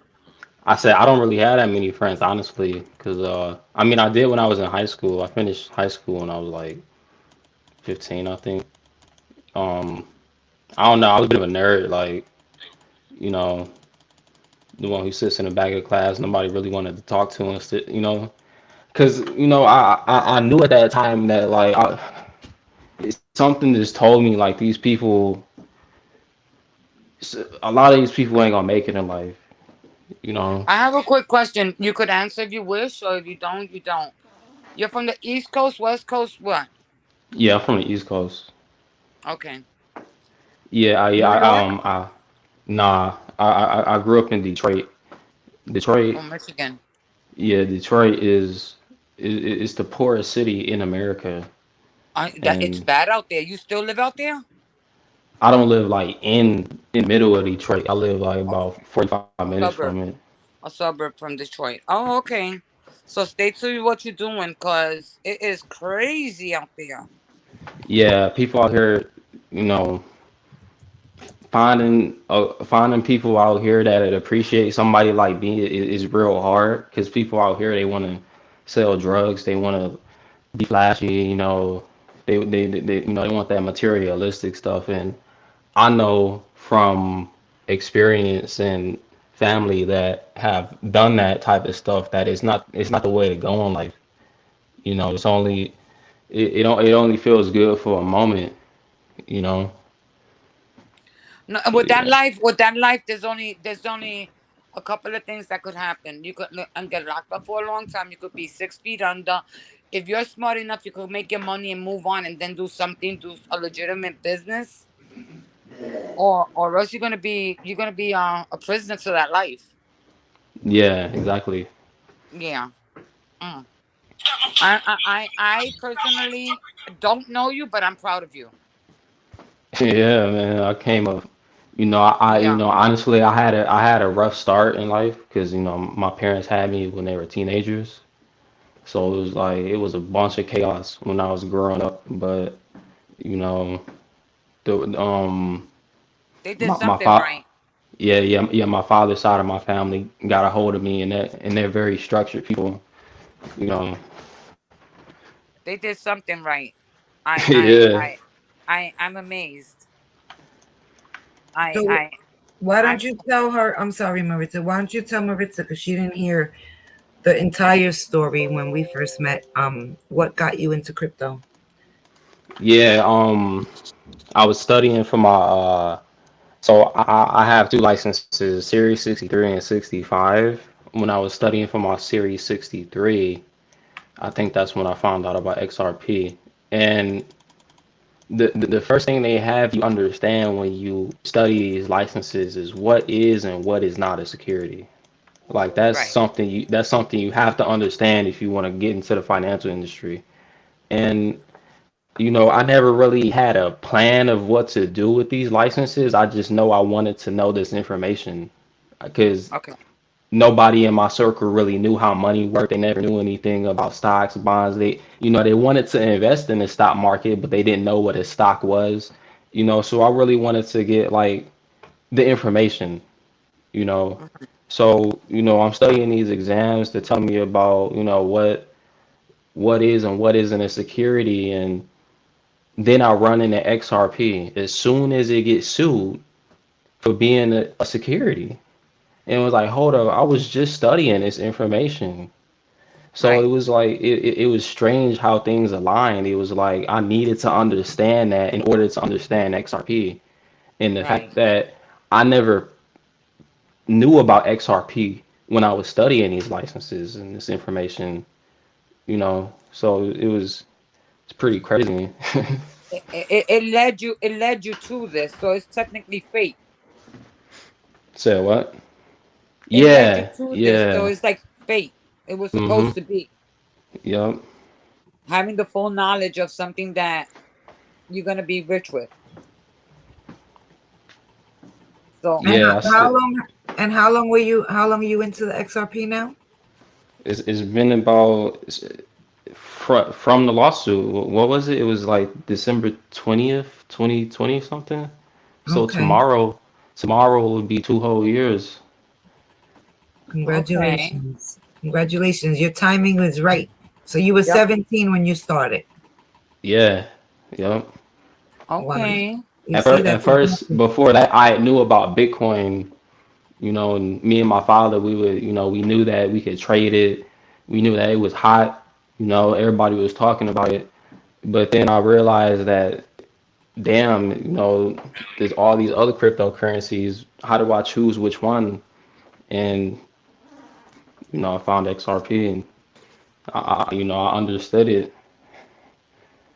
And okay. I still got people in my family who like they want to make money, but they don't want to do the research behind making the money. They they No, just just and want want to to, throw the money in. another you thing know, is that these people want a quick money y- return.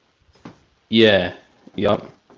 Because You know, they don't want that's what's all over YouTube, and I made X in this amount of time. That's what people want, but for the average person, you don't get that. Mm.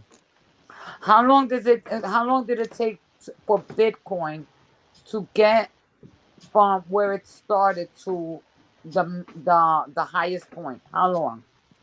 11 years. Yeah, 11 years. Okay. 11 years. All right. Now, I'm just gonna mind. I'm not that. I'm just gonna. Where do you see XRP going in 11 years? well, by 2030, the World Economic Forum is saying that people are gonna own nothing and be happy. That So that that that that I believe that they putting a stop to that. Okay. I don't think that's gonna happen. What Well, was that? I suppose. missed it. Hmm? I missed it. What The was it? what? What did you say? He said that by 2030, the World Economic Forum is gonna be here like you own nothing and be happy. That's basically, honestly, I believe what he said because it's only gonna be two type of people. You won't be broke. You just won't have shit, or you will be part of the 2%. yeah, I think really what they mean by that, like literally the only thing that people really own nowadays, if they have cash, is privacy. You get what I'm saying? That's And I interesting. and I think and I think they're bringing about this new financial system to remove the privacy from finance. Yeah, you're not gonna have no privacy. Well, none of us are gonna have privacy. That's the only thing that I don't like about this. And no privacy is they're gonna know everything we own, everything we purchase. I mean, I actually, actually, right now, they already do know it because technically everything that we go out there, we're paying like what PayPal, credit cards or whatever. Our phones follow us. They could tell you exactly where we were at, how much time. You understand? That's already happening. Yeah. Yeah. They kind of already do know to a certain extent. I think Mm-hmm. I think the reason why they're um really pushing it and they're really telling us like you're really gonna have no privacy when this happens is because it's gonna be a global thing. You know, somebody on the whole other side of the world is gonna be able to look up your address and see your information. You know, and right now it's not like that. That's interesting. Yeah, That's that's really that's really interesting. But one okay, person. now forgetting about the economic forum or whatever. Let's suppose that's out of the equation. What do you see in 11 years that what Bitcoin did? What do you see XRP could be doing? Well, um, I remember looking at this. It was a picture. It said 105 countries are exploring use cases for central bank digital currencies, and a lot of them are already in more advanced stages than other countries. Right. And you have to understand if there's this movement into digital finance, there has to be an intermediary mechanism to transfer the value of one digital currency to another. Uh-huh. You get what I'm saying? And it has to be quick, cheap. And It and has that's to where have XRP is trust. coming in. Yeah, it is XRP. I mean, Ripple is the most developed company Right. that provides that use case. Okay. So you can't a more or less hopeful You want him uh to throw a price on it? yeah, like a A number. price. Like Um. will it reach Bitcoin's price Oh ever? yeah, I definitely think it. I definitely think it'd be a five-figure Listen, coin. Bitcoin don't Like do nothing. like I even understand that, Bobby Joe. Bitcoin doesn't do anything, right? But right And now, a it one went Bitcoin is from a what? dollar to $69,000. Okay, fine. Now, do you ever could it reach that in 11 years? 11 years. I I think mean that's a good question. I think it could reach that price regardless. Because even at sooner. even at $100, this isn't gonna work. Because you have to understand the amount of XRPs versus the amount of money that can be used to buy XRP, right? XRP has to be a very expensive coin to transfer trillions, if not quadrillions of dollars. It has to Right, be very expensive, you know, and each financial institution has to have a certain amount of XRP. right. That means that has to be a super ass expensive coin, They like said that really expensive. the market cap minimum, once this all starts, falling into place, for XRP alone is going to be like 43 million, 43 trillion. So when people go, the whole crypto market cap was at $3 trillion at the highest, right? Right now it's under a trillion, slightly under a trillion. Can you imagine if 43 trillion was just in XRP? Yeah, that's a lot of money. So what, there's so many XRPs, because they say there's only 21 million Bitcoin, but these things are going to constantly be, they're going to be used. Yeah, yeah. It's not like people are gonna be buying an XRP and holding it for a long time. Like they're going to be using it. They're going to be transferring it. And if they're going to be simultaneously buying and selling XRP at the same time, there needs to be a lot of money flowing through this thing, because you don't want somebody to buy $1 million worth of XRP and then sell it and it goes back down to the same price it was. There has to be a lot of money holding up the price. Interesting. Yep.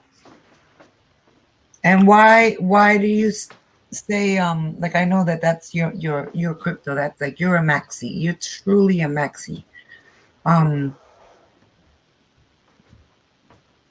do you feel? I mean, I already know about XRP. You don't got to convince me. But for someone who's watching, do you feel that there's anything that comes close to doing what XRP is doing, going to do? XLM was made by Jed McCaleb made XLM and XRP. So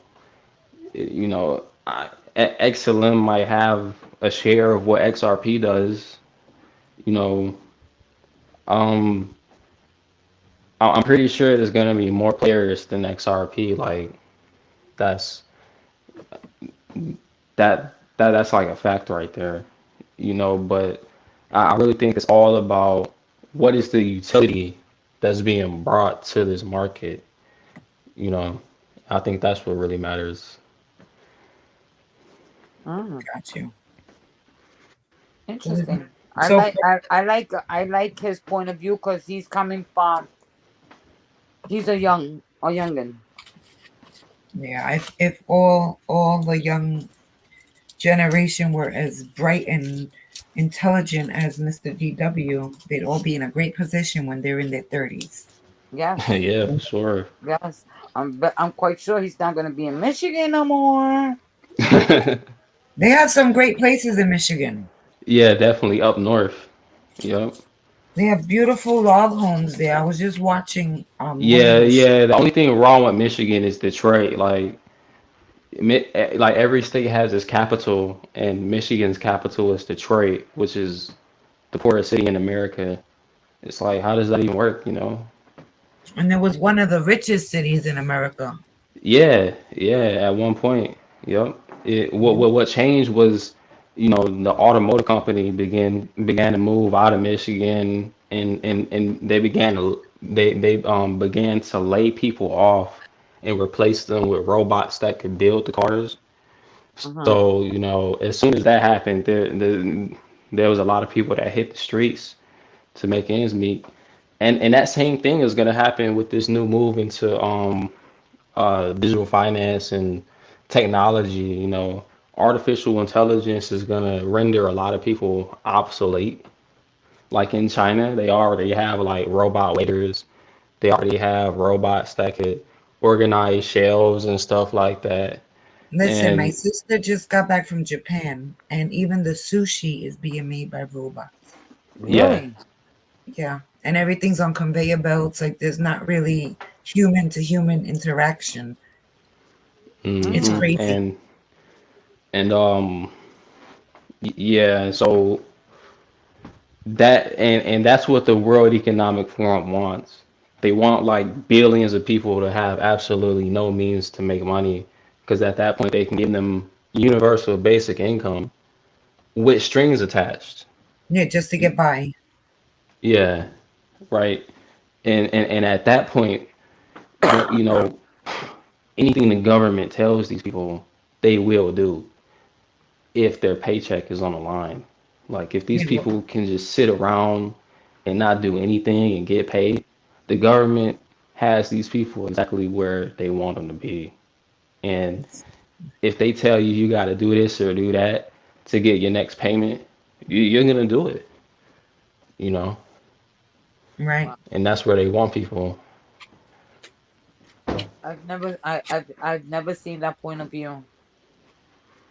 Yeah, they want to make everybody puppets and Wow. So people. And what's gonna happen to those? Because I don't want to be in that category. Shoot, just hold that XRP, man. Shoot. I don't want my child to be in that.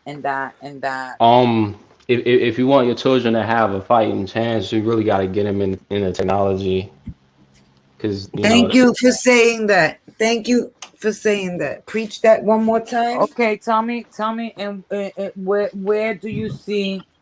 Listen to this kid. I gotta bring my computer to my husband so he could hear you. Say that again. My child is 18, and right now he's in the. For 2 years. He's not sure what he wants to do. What would be a good suggestion from a 19-year-old? Well, there was a point I felt like that, and Right, I didn't really know what to do. And right, my father, he pushed me into programming because he knew that everything is being programmed. You know, right, everything runs on software nowadays. And right. you might not make the next Instagram or the next Amazon. It's just having that skill that's going to be valuable. You know, that you might need to be able to. My grandfather told me this. You might need to be able to service these robots that are making you burgers, and only somebody with a certain level of expertise is going to be able to do that.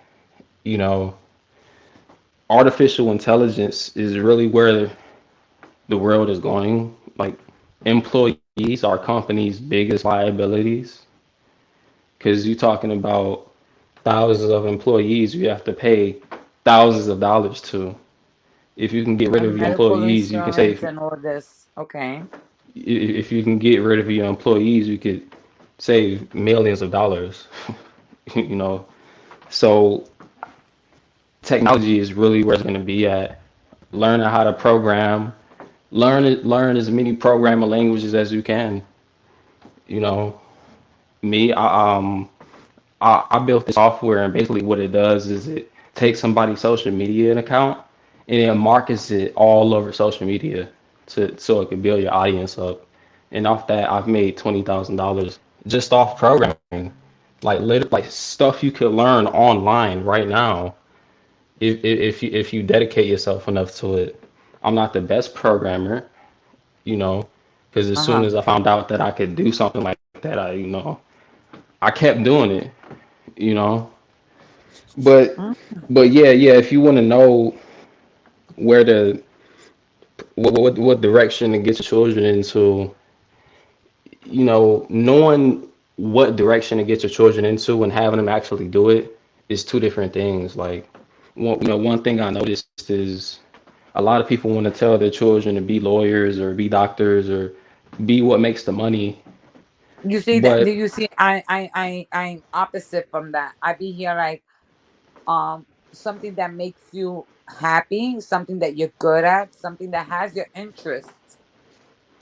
But at the yeah, same time, and really, I think if you want a child to be interested in something, you get them interested in that at a young age.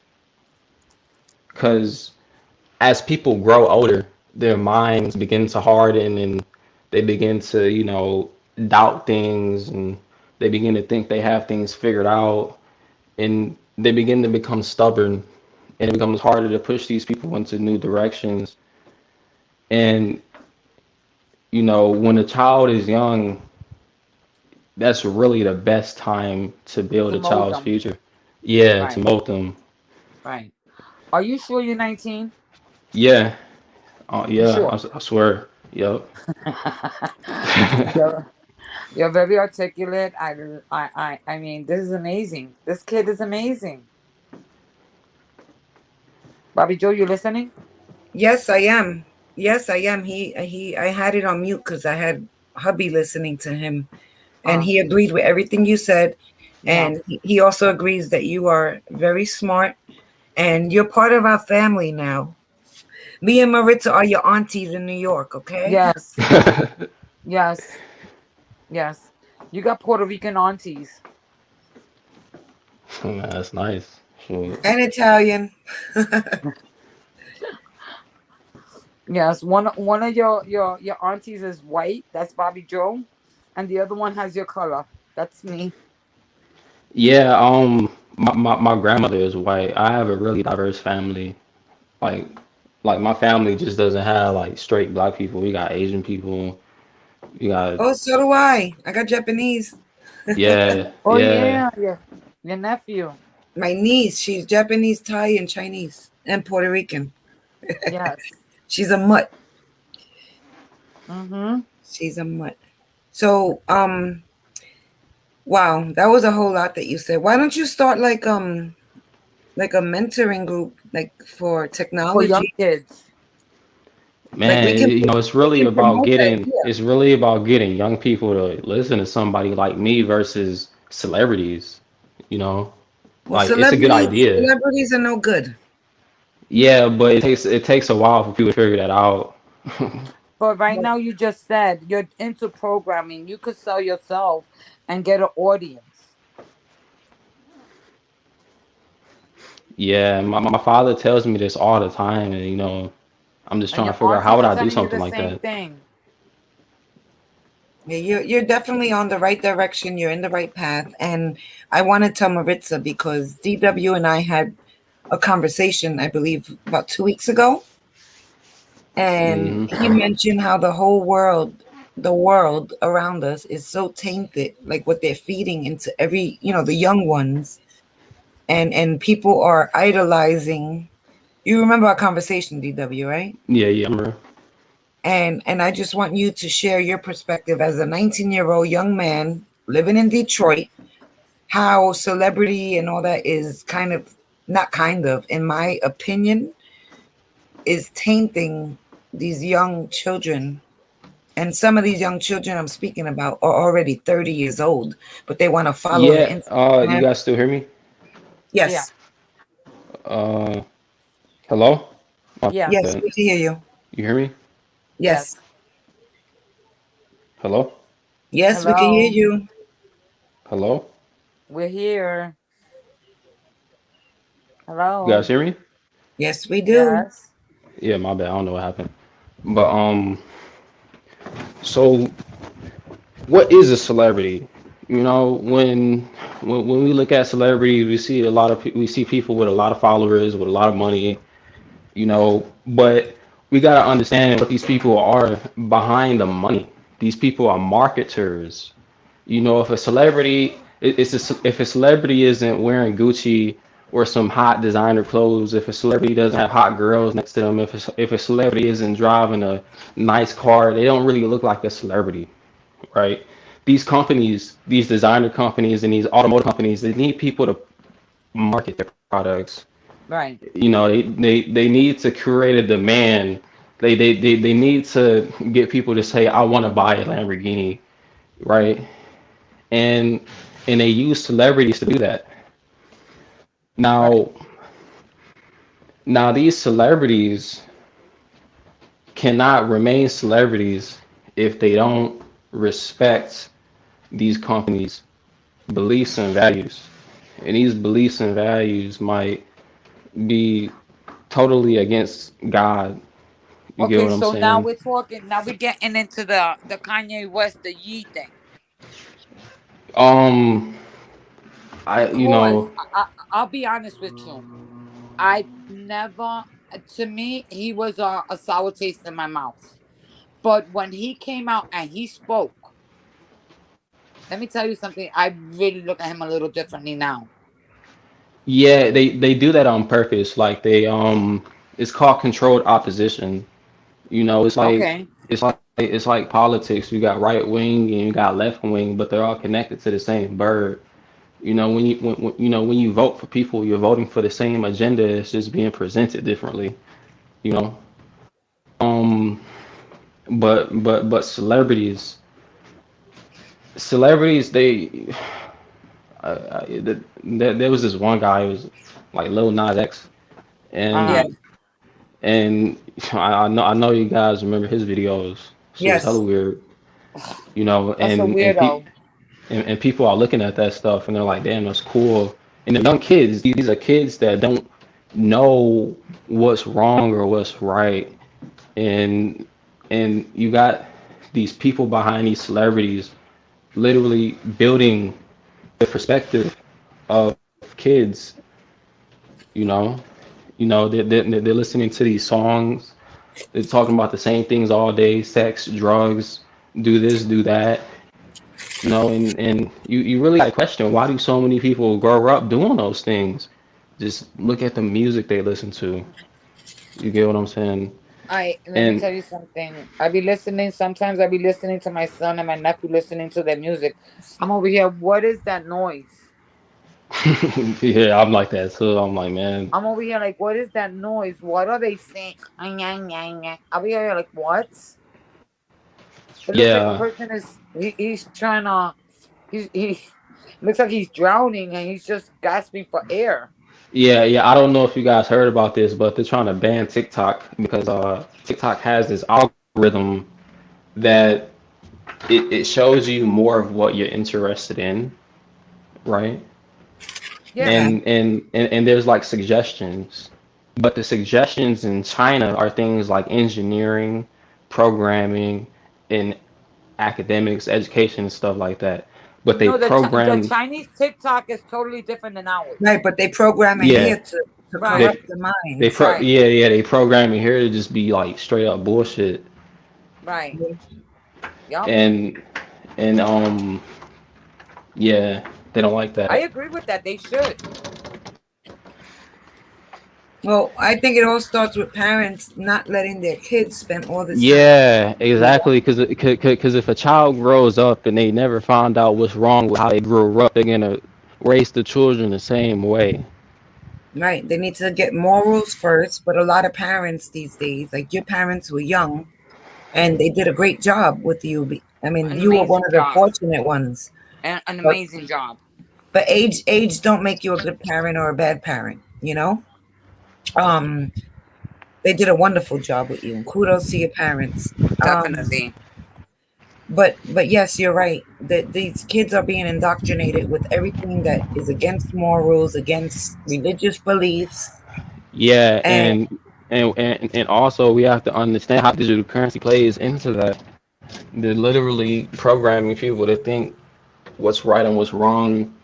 And if somebody so happens to find out that, damn, I've been thinking the wrong thing in my whole life, let me try to tell people about it on social media, they're gonna go into your digital currency and find like $100 out of it yeah, automatically, you know? right. Yep. Yeah, that's why I got off of PayPal. PayPal. Yep. I got off of PayPal. I was over here like when I heard it could have been a lie, it could have been the truth, it could have been something written in the contract. But when I heard 2,500, if it doesn't go with what they want, that they could fine you, I was over here like, bye. Yeah, that's Oh too much yeah, then control. it yeah, and then they came out there like, oh no, no, we didn't mean that. No, And but then they then rewrote the it's policy. still in the contract. It's still in the papers that you when you sign on, it's still on there. Yeah, that's crazy. Well, they just partnered. They just partnered with MetaMask, which is a crypto wallet, hmm and it's all linked together. Like everything just boils down to being all up in our business, having control of us, and that's not a good thing. They want to control what we're thinking, what we're seeing, what we're eating, what we're buying, what we're spending. Right now, we could be talking about anything, and let me tell you something. If I go on Facebook, they'll throw in a little clip of, "Are you interested in this?" Oh yeah, they fact check it. Yeah, And no, no, we could be talking about it. Like, supposing you and I are walking, and we're talking about, let's suppose, tamales. All of a oh sudden, yeah, you and then see, you get advertisement for it. yeah, I be here like, oh my Because they're goodness. always listening. They're always listening. Oh hmm my, let me be nice because you know how I feel about this. But I I forgot what I was gonna say. Damn. It'll come to you. Uh, yeah, well, but yeah, they definitely want to, they have you guys seen that video with Elon Musk's chip Neuralink? Yes. Have you guys seen that? Yeah. Yeah. That's something they want to Yes. do to people. And whether or not it's gonna be a chip you put in your brain or however it gets inside of you, they want to monitor people's thoughts. And man, I really Well, hope. Well, I I seen really something. Go ahead. I really hope none of you got the COVID vaccine, cause No, we Nope. didn't. Nope. all right, Nope. thank God, cause Nope. cause I'm gonna tell you how that I'm gonna tell you guys how that's gonna play out. A lot Go of ahead. people So, are so already a lot of people are already dying from it, they've been cause dying. Go ahead. yeah, and there's graphene oxide in it. Mm-hmm. You Yes. remember you remember when they first gave people these vaccines and the injection site was magnetic, Yes. like Yes. people will put magnets on it. That's Right. because there's graphene oxide being deposited into the fatty tissues in of your body, Right. and and graphene oxide is used in radio communication.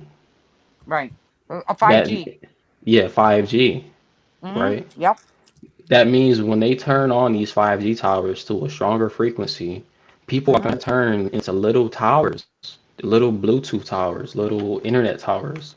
What? And yes, Mm-hmm. I'm serious. Like Yep. there's videos on the internet right now that's saying You that see, you seen the one when they pass away that they'll turn around and they'll start looking to the sky and all of a sudden they drop. oh yeah, I seen that. Mm-hmm. Are these Yeah, but conspiracies or these are no, proven? no, These these are are true things. Like these are if you true look things. if you look deep enough, if you do the research deep enough, you'll Mm-hmm. find people saying that Mm-hmm. there's going to come a point in time where we're going to be able to send thoughts to people's brains. We're going to And you, be able to control what people think. And what is a thought? A thought is a frequency, right? When you think of mm-hmm. something, it lets off a certain frequency inside of your brain. And if you're connected to a radio frequency tower that can be hijacked, like they like in the and whatever's in this vaccine, there's like little micro technology that is being constructed inside people's blood right now. Like Mm-hmm. like as time goes on, Yep. the micro technology it builds itself and it strengthens itself inside of people's bodies, and it becomes like this man. I swear it's crazy. Listen to me. You could talk everything because I am with you, and so is Bobby Joe, 100%. Yeah, I wasn't with the vax. I just it's just a touchy situation because even YouTube flags and they whatever. Yeah, yeah, because I mean, just look at how fast they gave it to people. Right, but It my didn't. thing is this: before that, they were talking about my body, my choice. You know, like for women and the Me Too movement, and they were doing all this stuff politically for abortions. But yet, when it came to the vax, what happened to my body, my choice?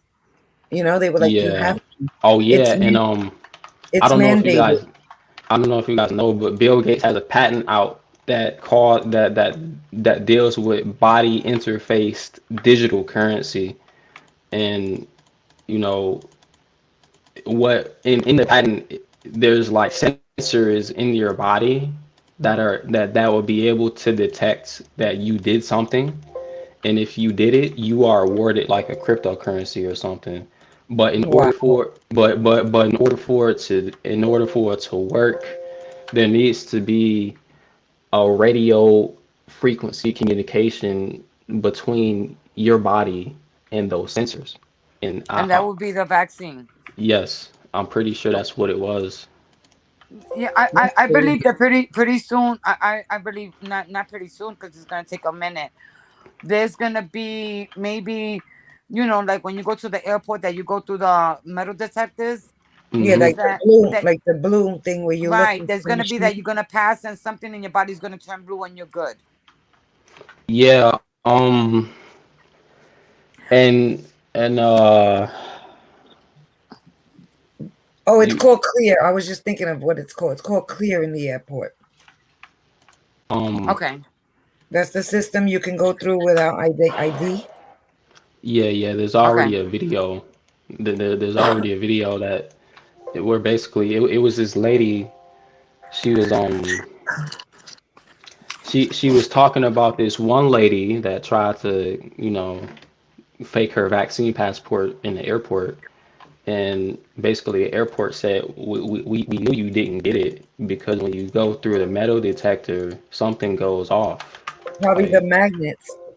yeah, it's the graphene oxide inside of people. Oh And wow. and now another good question is why are they able to make these type of mandates, right? As if people don't have any control over their body, right? Do you guys know that this have you ever guys heard of being a ward of the state? Have you ever heard that term before? With your birth certificate. With your birth certificate. Yeah. Your So, birth certificate man, that your birth certificate gives you worth. Something that your birth certificate gives you X amount of worth throughout your lifetime. yeah. Something to So that effect. basically, now, for people who have never heard about this, this is very like, we started off talking about cryptocurrency. Now we're talking about birth certificates. Listen, we But go we go every which way. but what's the difference between being born and being birthed, right? Because those two words have two different meanings. Born means you were naturally conceived, Right. and birthed means that you were created, like legally created. Birth is a legal term. Now, I've studied this deeply. Like I've been studying this for the past 2 years. When you get a birth certificate, you you basically give your children to the state. And from that point on, they're state property. That's why a lot of people are becoming sovereign people. Yeah. Now, I don't know if you ever heard the term sovereign citizen, but Yes. don't ever use that because No, because sovereign means that you are not a citizen.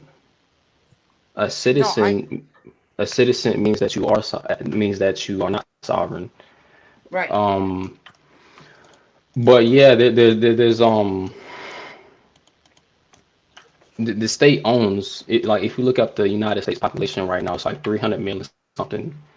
And you have to understand how do they know that, right? How do they know that there's 300 million people? And it's because of the birth certificate, right? How else could they know?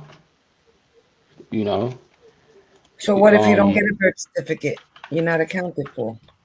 now if you don't get a birth certificate, um, a lot of people, a lot of people say, "Oh, the birth certificate is bad. It's this, it's that." But it's not so much about the birth certificate. It's about the fact that you never claimed the birth certificate. Now, Explain that. um, what I mean by claim is the state assumes that you are a ward of the state. It's just like it's a presumption when you get pulled over, when you step in court, everywhere you go, they presume that you are owned by the state. And in order to rebut that presumption, which means to cancel it, you have to do what's called a secure party creditor process. Now, this is very confusing for people who've never heard about this. Um, Basically, what you have to do is you have to authenticate the birth certificate because there's actually two certificates. One of them is the certificate of live birth. What they do is they take that certificate and they send it off to the Department of Commerce in whatever state. Right. From there, they register it and they put you and they put that on the stock market. And the value of that birth certificate is the presumed value of you and how much Mhm. money you will generate over your lifetime. Mhm. After they take that and put it on the stock market, they give you a birth certificate. A birth certificate is nothing, is just like the title on your car. It's just a certificate of title. If there's two different titles you can have on a car. You can have the manufacturer statement of origin, or you can have the title they give you when you buy it. You know. Now, what you want to do is you want to take this birth certificate and you want to get it authenticated on the state level and on the national level.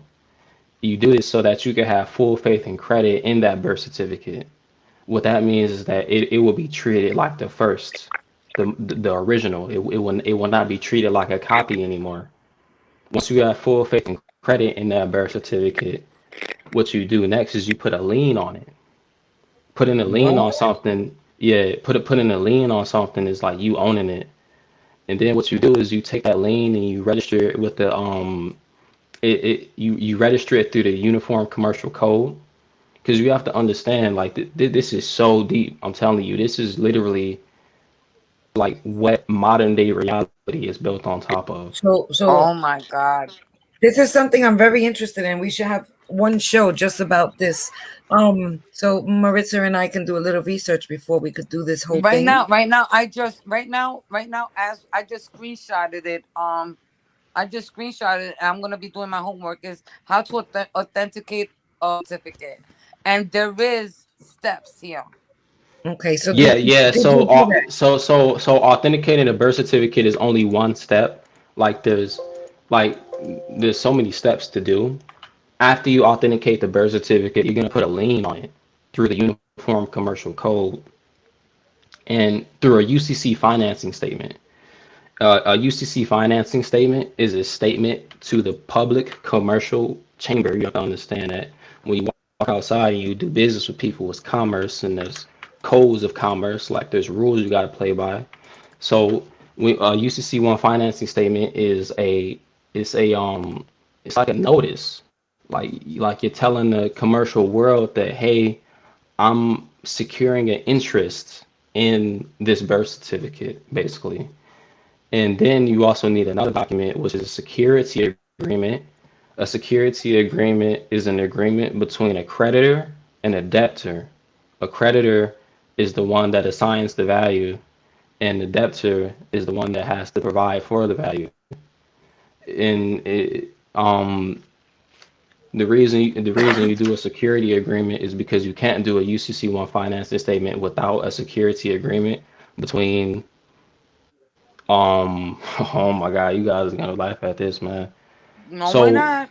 so if you pull out your ID card, your name is gonna Right, be in all capital letters. If you pull right, out your credit and debit cards, your name is gonna be in all capital letters.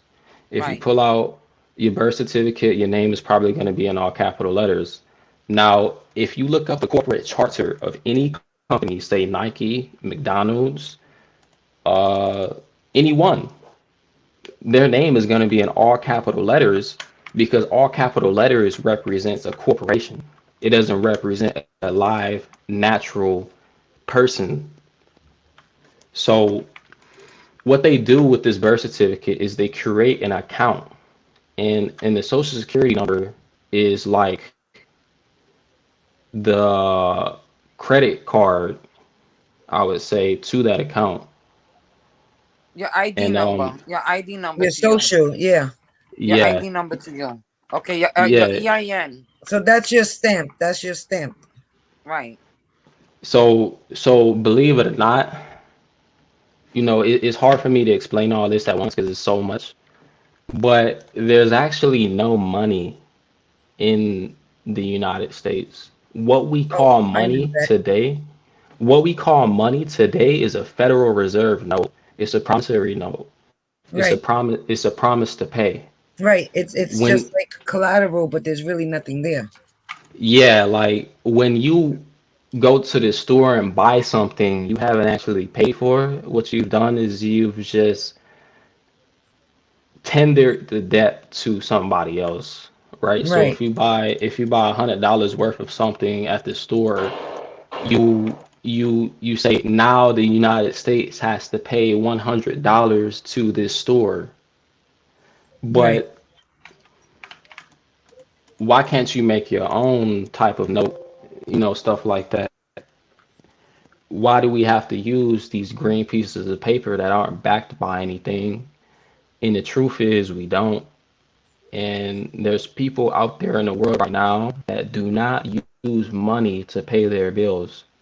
What they do is so when you get a bill in the mail, why didn't they send you like a check to fill out? Why if somebody's gonna send you a bill, they might as well send you a way to pay it, right? Yeah. So a bill is nothing more than a statement. A statement is just a paper with words on it. It looks like you owe something. Right. Um, if you look this up on the internet, and if you dig deep enough, you can do what's called an accept for value on that bill. It doesn't work for like Walmart or McDonald's. This is for bills like utility companies, cell phones, credit cards, student loans. There are people that are paying their bills with the statement on, like, what they do is they write except for value, exempt from Exempt Levi. for value, you said? No, except for Oh, value, accepted for oh, value. uh-huh. Like I wouldn't try it just off me telling you. You guys really got to do research on this. Um, cause cause even me, like, I'm having a hard time explaining it because I'm still studying it. But but when you sign up for like a utility company or a credit card or a loan and you give them your social security number, it's already been paid for. As soon as you give them your social security number, because your social security number is a means by which these companies can access your account that was created by the birth certificate. That's what the birth certificate is. It's a certificate of an account, a trust. And the social security number, like, how you have a bank account and then you have a debit card, and that debit card has a number on it, and you use that number to access the funds that are in the bank account. Right. Right. So the social security number is the same damn thing. The social security number has a number on it. It has your name on it, which is what you think is you, but is actually, it's what we like to call a straw man. A straw man is a it's a front for a questionable transaction. Like, say you don't want to put your name on something, but you still want the transaction to go through. You either use somebody else, or in this field, this was called a straw man. It's basically a transmitting utility. A transmitting utility is, because, say, the United States is a corporation. The Right. United States is of America.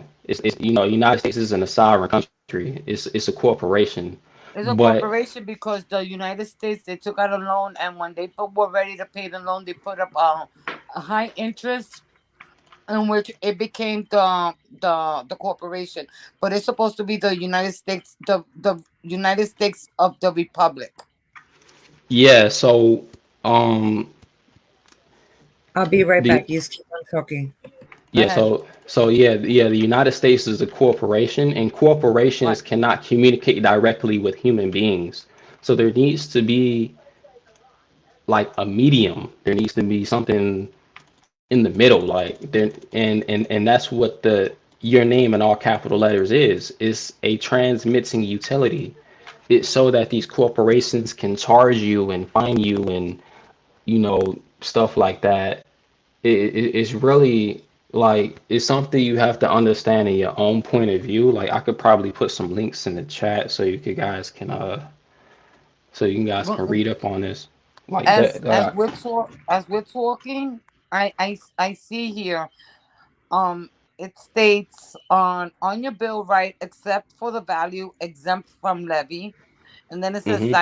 sign it, date it, and write pay to the order of your name in all capital letters. Put your social security number down twice, one with dashes and once without. Yeah. Yep. And Oh my good. and I mean, honestly, I'm gonna put a book in the chat so you guys Okay. can read this, because because I've bought multiple. I bought so many books that deal with this. Um, the book, I'm gonna put it in a YouTube chat. It's gonna be on the YouTube one. Give yourself credit.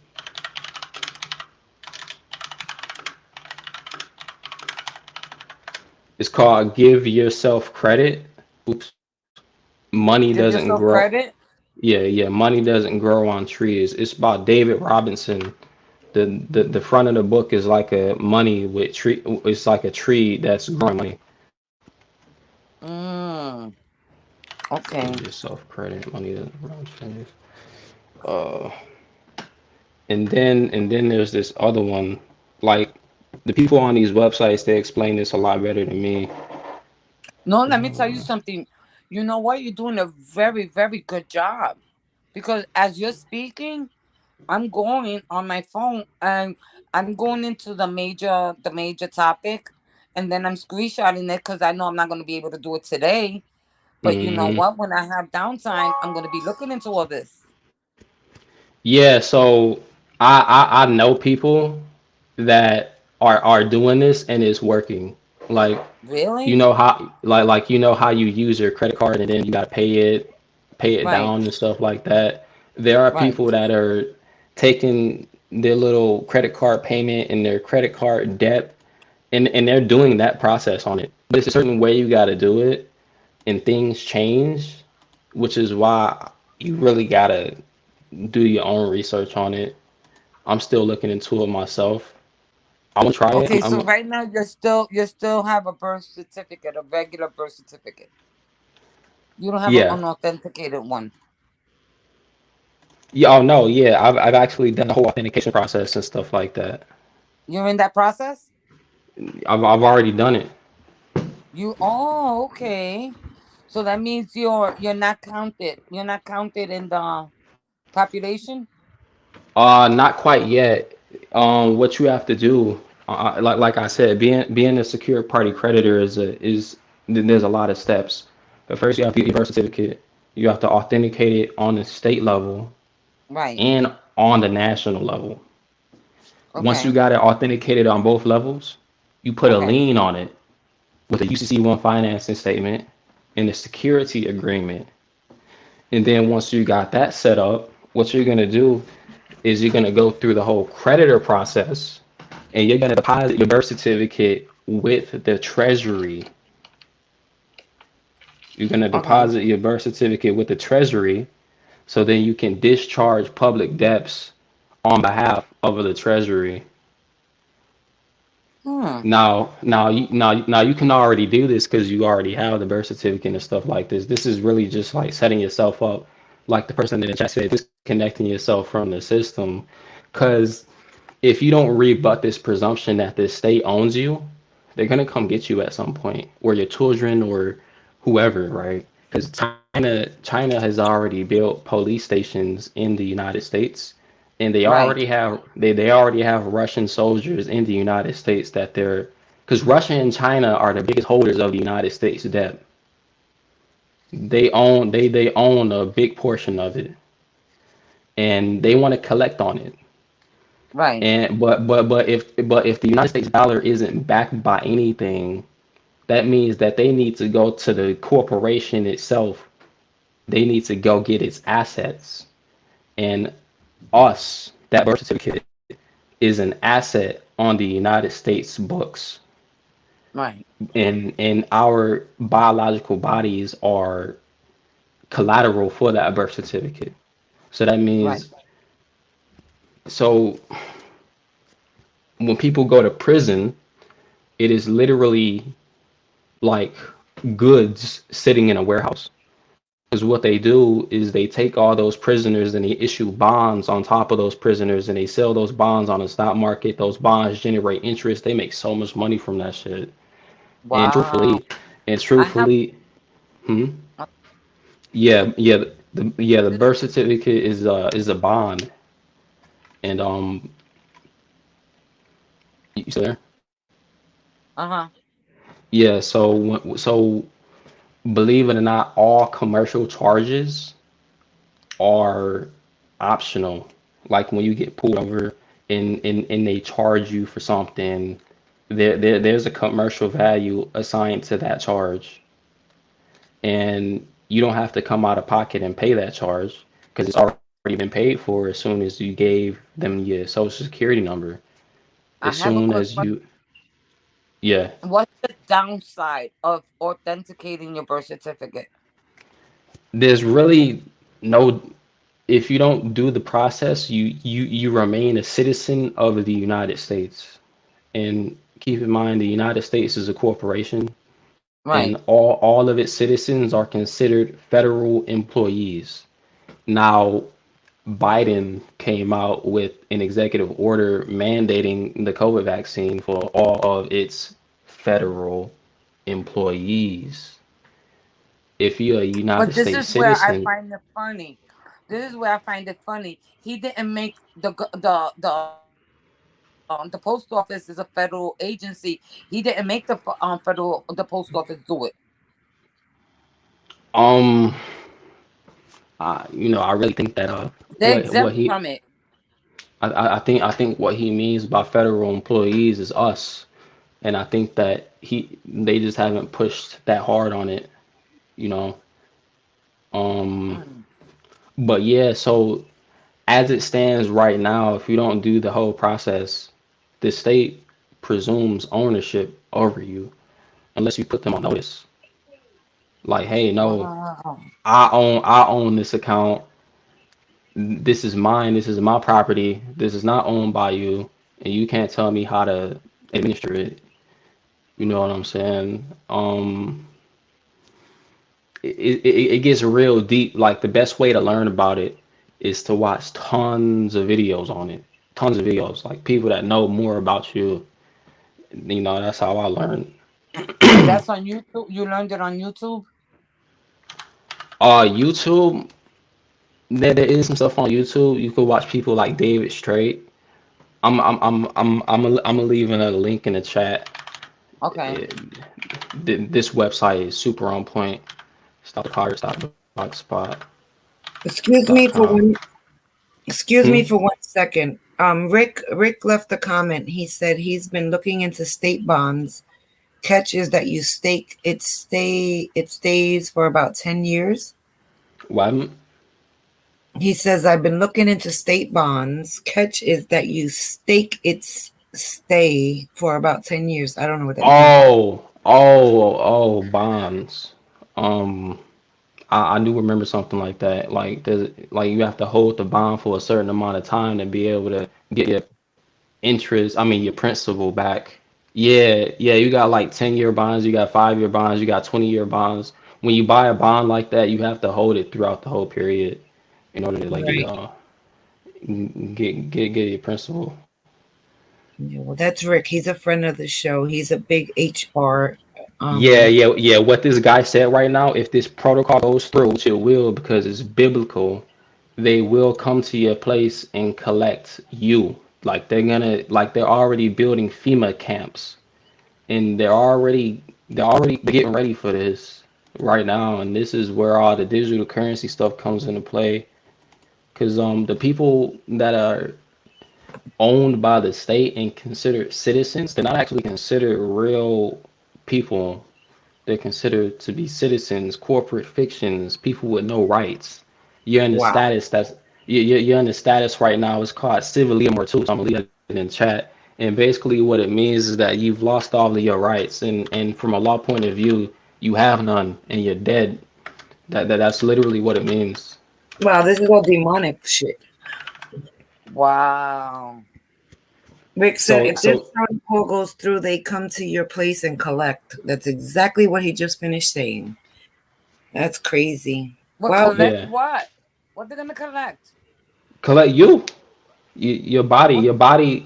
your body is considered a walking dollar symbol because you have to understand the birth certificate was issued on behalf of your name, and on behalf of your name, your body is considered to be the collateral. Okay. Now I have a question. Now I have a question. So supposing, listen to me. You opened up a bag of worms. That I'm gonna go a lot of ways. you're gonna make her Now suppose crazier. you authenticate your birth certificate. This, and that. That means that they can't come touch you. That alone is not. Not you have to go through the whole process. You have to No, I'm become what's talking about called. when I say that I know it's the whole process. I just that's You want to know the at what process point they can't touch you. they Is that can't. it? Um, that's when you become a creditor because you have to understand all United States dollars in circulation are issued on behalf of our accounts, on behalf of our all capital names, right? When we see when we use a dollar to buy something, we don't pay for it.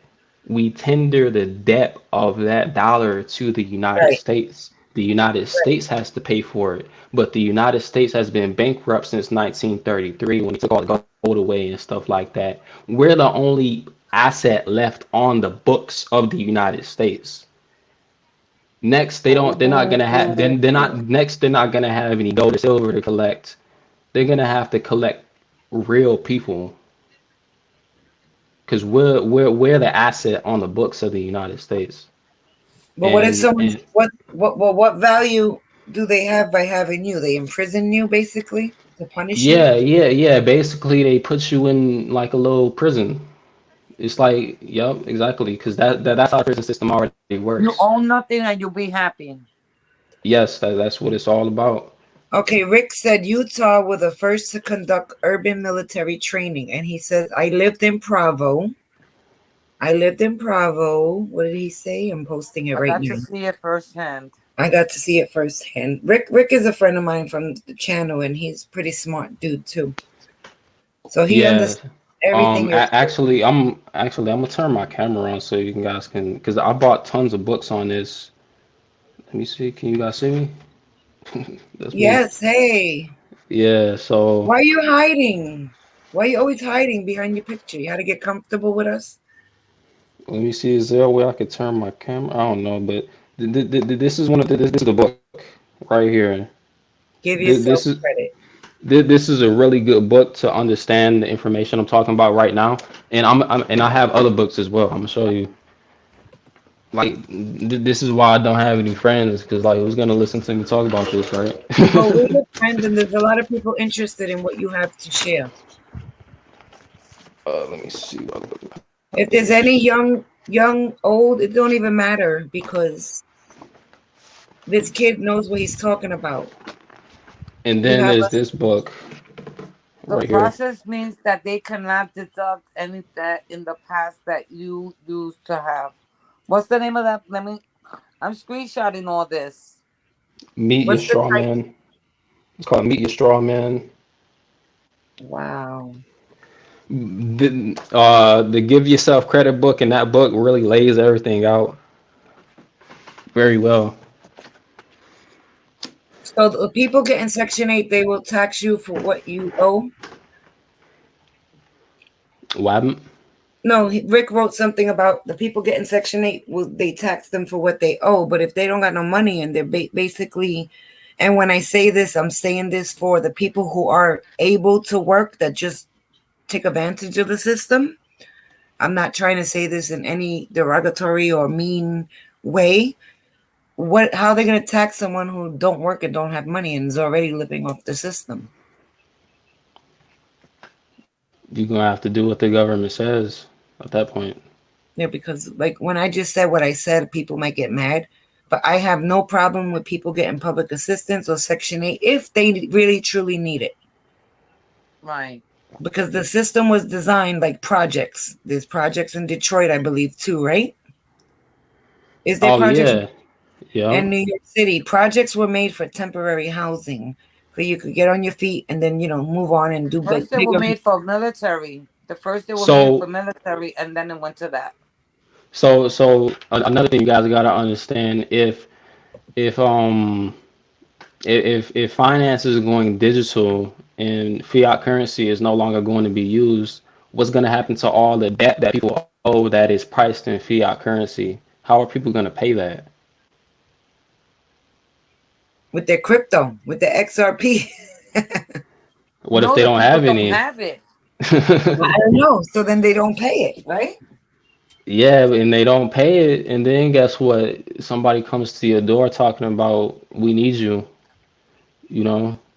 But do they really And do this? Like Rick said, hmm? they set up camps and he's seen it firsthand. But do they really do this?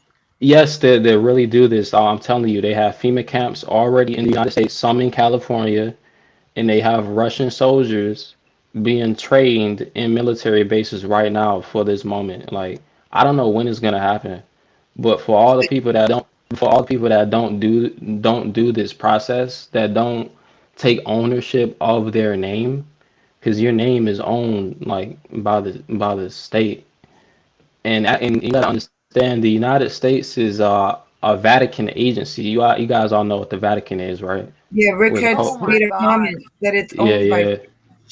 yeah, yes. He, The Vatican owns the United Nations, and the United Nations owns every country with a central bank. right. He said British And Columbia is owned by the. Oh, that's what he said. Okay, go ahead. Go ahead. I'm sorry. yeah, yeah. So yeah, like I said, getting the birth certificate authenticated, you're gonna put So a so more or less, your way of thinking is like Andrew Tate. hmm? Andrew Tate. What about him? He speaks a lot like you are speaking right now. But He's he's not saying all, American. it Like doesn't like really like in matter, but like he's in still in what way? that they own you, that Oh we're yeah, we're we're we're like collateral and things like that. Andrew Tate has said that before. I believe so because I think my son came up to me one day and he was telling me that. Yeah, and you gotta understand when people hear something like that, they don't. They're like, "What? How can somebody own me?" You know what I'm Yeah, saying? yeah. My son was really looking into that. So right now, And and the truth is, they're really hiding this information real deep, but the information is out there. Like they have to tell you the truth in some way. So if the time ever comes, which it will, they will tell you like the information was there. You just had to look for it. You know, this is not something they're gonna put on the news and stuff like that. Um, so yeah, I actually I have a lot of files and I have instructions that deal with doing the whole process. I really don't even know how I would send it to you guys, like, because it's like 5 gigabytes. We But could drop our emails in your private chat since you're on. yeah, And we yeah, you guys can do that. for sure, for sure. so Bobby Wow, Joe, this you is could send him yours, and then you throw it at me, and that way. okay. Perfect. This is Okay. Listen, just and mind blowing. how much, how much will, or it doesn't really matter because if it's gonna benefit you at the ending, how much will all this cost, and how long would it take to go through the whole process? Well, it really all depends on, well, actually, I'll check it right now because to get your birth certificate authenticated on the national level, I think it was like $20. Okay. United States Department of Authentication, but it does take a long time to get back to you because it's a national office and they have a lot of shit to deal with. And what's the is there like a percentage or an amount of people that have done this?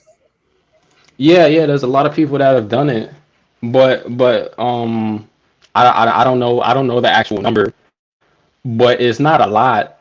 It's definitely not a lot, because you know you got to do your own research on this type of stuff. It's like back to school type shit, you know. So will it Um, basically if we did that, will it disconnect us from anything that has to do with crypto and no. taxes? Uh, Taxes, what you have to understand is unconstitutional for anybody to Yes. tax your labor Yes. and stuff Yep. like that. And truthfully, you can accept for value taxes from the IRS Yeah. Well, without having to. Hmm? I know a story about a man in my mom's neighborhood where we grew up, and this guy was like, military vet or whatever. Long story short, he didn't pay his taxes for a very long time. Mm-hmm. And eventually, this is a true story. It happened in Richmond Hill, Queens. I don't know his name or anything like that. But it was a man. My mother knew who he was. I seen him. I didn't know him personally.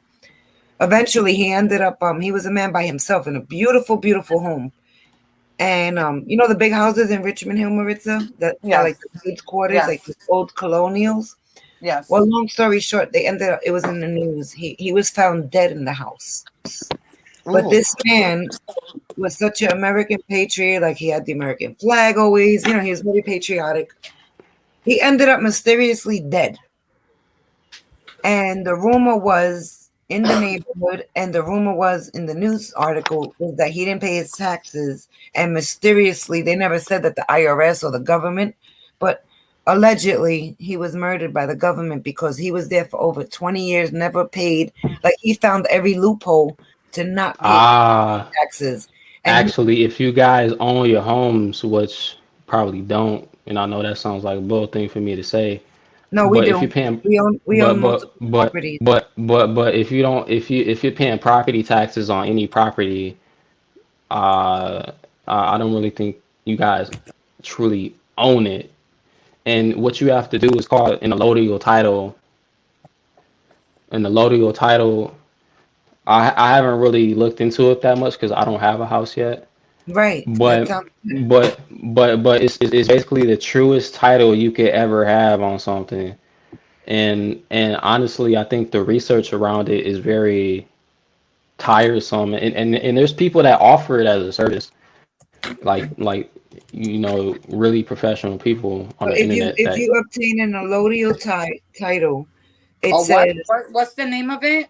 it's allodial, Could you write it ALLODIAL. down in the chat, please?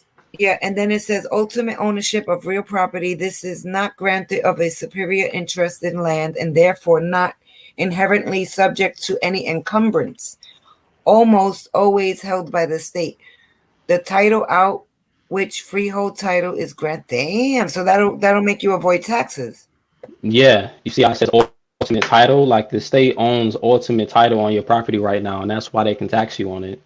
Right. You're right. So You're so right. so if you do the allodial title, it's yours. So we No don't more want to end up taxes. like the man in the big beautiful house, right? Now, I mean, we really don't know the ins and out of that story, like the real details. You know, Maritza's But gonna go and try to pull a allodial title on one of her properties. but the IRS tells you how to be tax free. There's a difference between tax avoidance and tax evasion. And tax avoidance all comes around to structuring your business and your money outside of IRS jurisdiction, which means doing things foreignly, basically. Um, Right. We don't want it's to a break it, laws here. well, you gotta understand there's a difference between something that's lawful and something that's legal. When you're going over the speed limit, that's not against the law. It's illegal because legal deals with corporations. It's illegal to the state. But back then, before they set up the world like this, the courts used to operate on common law. Now they operate on I think is maritime and admiralty law, and it basically all deals with contracts because that's what a birth certificate is. That's what an ID is. That's what a driver's license is. It's all a contract. Um, but in order for there to be a crime, there has to be an injured party, right? There has to be somebody that's physically injured.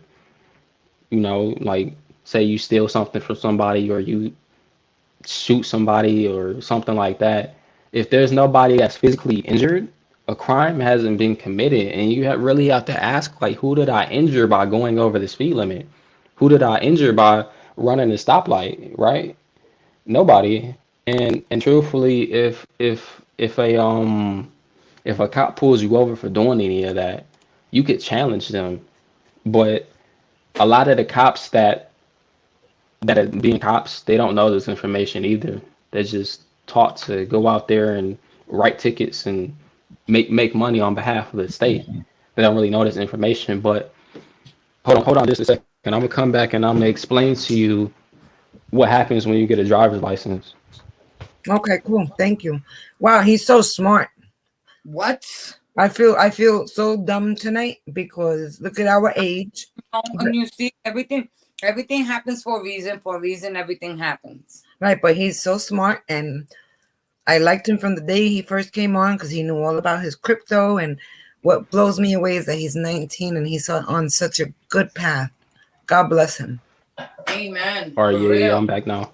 But Okay. so when you get a driver's license, or say when you register your vehicle with the state, they then classify that vehicle as a vehicle being used to do commerce, as a commercial vehicle. Like you know how the 18 wheelers and the school buses and stuff like that, those are commercial vehicles because they deal with the transport of property, passengers, or goods. Right. But what if you're just going to your friend's house or, you know, doing non-commercial things, right? Right, leisure stuff. Do that. Yeah, you know, you're supposed to be traveling, not driving. Right. Um, Hmm. as soon as the police officers pull you over and they ask you, "Do you know why I pulled you over?" If you say something like, "I don't know, I'm just driving my car," they got you. Because really, having a license plate on your vehicle and having your vehicle registered and having a driver's licenses, these are all contracts with the state. And really, what is a license? A license is permission. If the Constitution gives you a right to travel, how come you need permission to use your car, right? And really what this all comes down to is a certain law. Now a lot of police officers don't know the law. Some do, but a lot of them don't. And I've seen people, what they do is they make custom license plates that reference certain commercial codes. Let me see if I can find it. But literally, there's I guarantee none of you are using your vehicles to do commercial business. You're taking care of your private affairs. So and if you're not using your vehicles to do commercial things, why would you need to respect commercial codes, right? So back to the main point. When you register a vehicle with the state, you give that vehicle to the state. They now kind of own it, right? And Uh-huh. that's why if they ever catch you on a suspended license, they get to repossess the vehicle as if you never worked for it, right? It's because you surrendered the title to the state as soon as you registered it with them. And since you registered it with them as state property, now you need a license from the state to use state property, and that's what the driver's license is. And to even get a driver's license, it's like, did you even really test me on my ability to drive? It's like, you know, it's just a basic little test. How come they don't do like an annual driver's competency test where they make sure that you can still drive responsibly and stuff like that, right? Because truthfully, they don't care about that. They care about getting your vehicle and being able to regulate the way you use it. Oh, See, that's crazy. vehicles like school buses and taxis and what else? 18 wheelers, they have to be registered with the state because they're doing business in that state. And you know, the state wants to know what business is being done so they can get them taxes. You know what I'm Listen, saying? we have excuse me, we have in the past had a trucking company and we Hmm. do auto transport and we do all the states that what is it, lower 48, whatever. But when you go through Kentucky, whether I got business or not in Kentucky and Oregon also, we have to be registered in those states. And just for passing through those two states, we get taxed. But if I don't have this certificate or a sticker, I don't remember. It's just like a whole bunch of paperwork. If I don't have this and my truck passed through these states, we get fined. So Yeah, like this, yeah, because the state, it because don't as matter if I soon, was stopping there to make money, but I pass by and I'm in that state on their highway, I had to be registered. And if you drive your trucks and you pass through these places without these documents, you can lose your business basically if you do it so many times. Were those trucks registered like with any DMV or Yeah, any state? for 48 states, and then like if we went to California, we had to be New Mexico too, right? And if we went to California, we had to be like with their emissions, you know. But if certain trucks weren't up to date with all their pollution stuff, you can't go there because you'll get fined and they Yeah, can. yeah. So it all comes down to registration. I'm telling you, once you register any vehicle with the state, they get to regulate how that vehicle is So is used. there That's any way why around that? don't register it. Get the manufacturer's statement of origin, and that's the truest and ultimate title you could ever have on a vehicle. And if anybody ever tries You to can still challenge get that, insurance like, with that. I'm pretty sure you could. I haven't looked into it because I don't even have a car yet. Like, I learned and it's good that I don't have a car yet because I'm not locked up in that whole system like that. You know, I learned like what is a driver's license, what is driving, like literally driving is a legal definition. Wow. Um, yeah, so and that's why that's why police officers can find you and do all that type of stuff is Yeah, but because most cops ain't gonna know because my niece, I got yeah, in the family that they're all cops, and I look at them and I laugh because they all could be my kids. Most kids don't know that. I'm yeah, almost 50 years old, and I didn't know half the stuff you were saying tonight with like these yeah, doc. they hide it really well. They hide this stuff really well, I and knew some. truthfully, yeah, and truthfully, the only way you could ever come across this information is if you have enough time to really look at it, because a lot of this information is hidden in what they like to call the terms and conditions. And when you sign up to something, you gotta say I accept to the terms and conditions. People don't read it, but everything they need to know is in it. You get what I'm saying? Interesting. And that's why and that's part of the reason why people reacted the way they did with PayPal is because truthfully that fine has always been in the contract with PayPal. You just didn't know about it until they made it public. And truthfully, it was always public. You just didn't know about it until they told you about it. And yeah, so really modern day reality is built on contracts. And if you don't have a lot of these contracts that most people have, you get to live another life. You get to live by the Constitution and not by commercial codes. Commercial codes only apply to commerce, and commerce only applies to corporations. If you're a citizen, and citizenship is obtained by birth. But like when you vote, I know they ask you, are you a United States citizen? And when you say yes, you basically consent to them having control over you. So what do you answer if you were born here? Probably no. I And mean, then then they'll because say you you can't get a license or whatever you're applying for. because I mean, you were born in the state you were born in. You weren't really born in the United States. The Right, United you were born States, in one state. Right, right. the United States is in Washington D.C. Like the United States is a corporation, is a business, and Mm. and and to be a citizen of the United States mean that you have to put yourself within the jurisdiction of the United States. And there's tons of little ways they trick you into being a citizen, like a driver's license, like all these little ID cards and contracts. Have you guys heard about the real ID that's coming out? The real ID, yeah. Yeah. Yeah, that real ID is gonna opt people into the future social credit system and to the digital currency stuff that's coming. And as bad as it seems, they can't do any of this stuff without people's consent.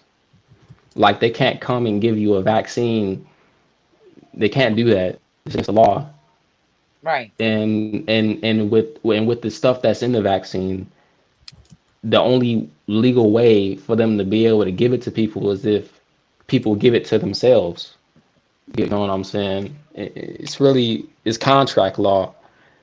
You know, I know a lot of us think that we have rights and things like that, but if we're a citizen of a company, that company doesn't that company isn't a nation like America.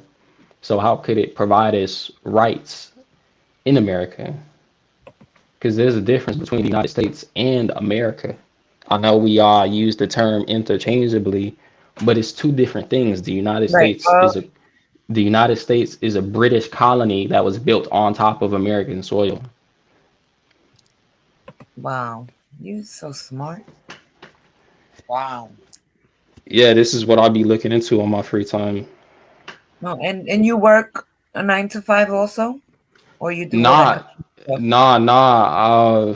I found out how to make 9 to 5 money off my programming skills. Amen. That's kind of what I've been doing. So you're an entrepreneur. I guess. That is dope. That's That's awesome. This kid is amazing. Yes, he is. I'm gonna interrupt for 1 second to read what Rick said. He said, Alex Becker, I'm sure you're familiar with him. I am. His last video said he cleaned house last week. The S&P dropped so bad that it made Rick make some changes with his portfolio, I'm assuming.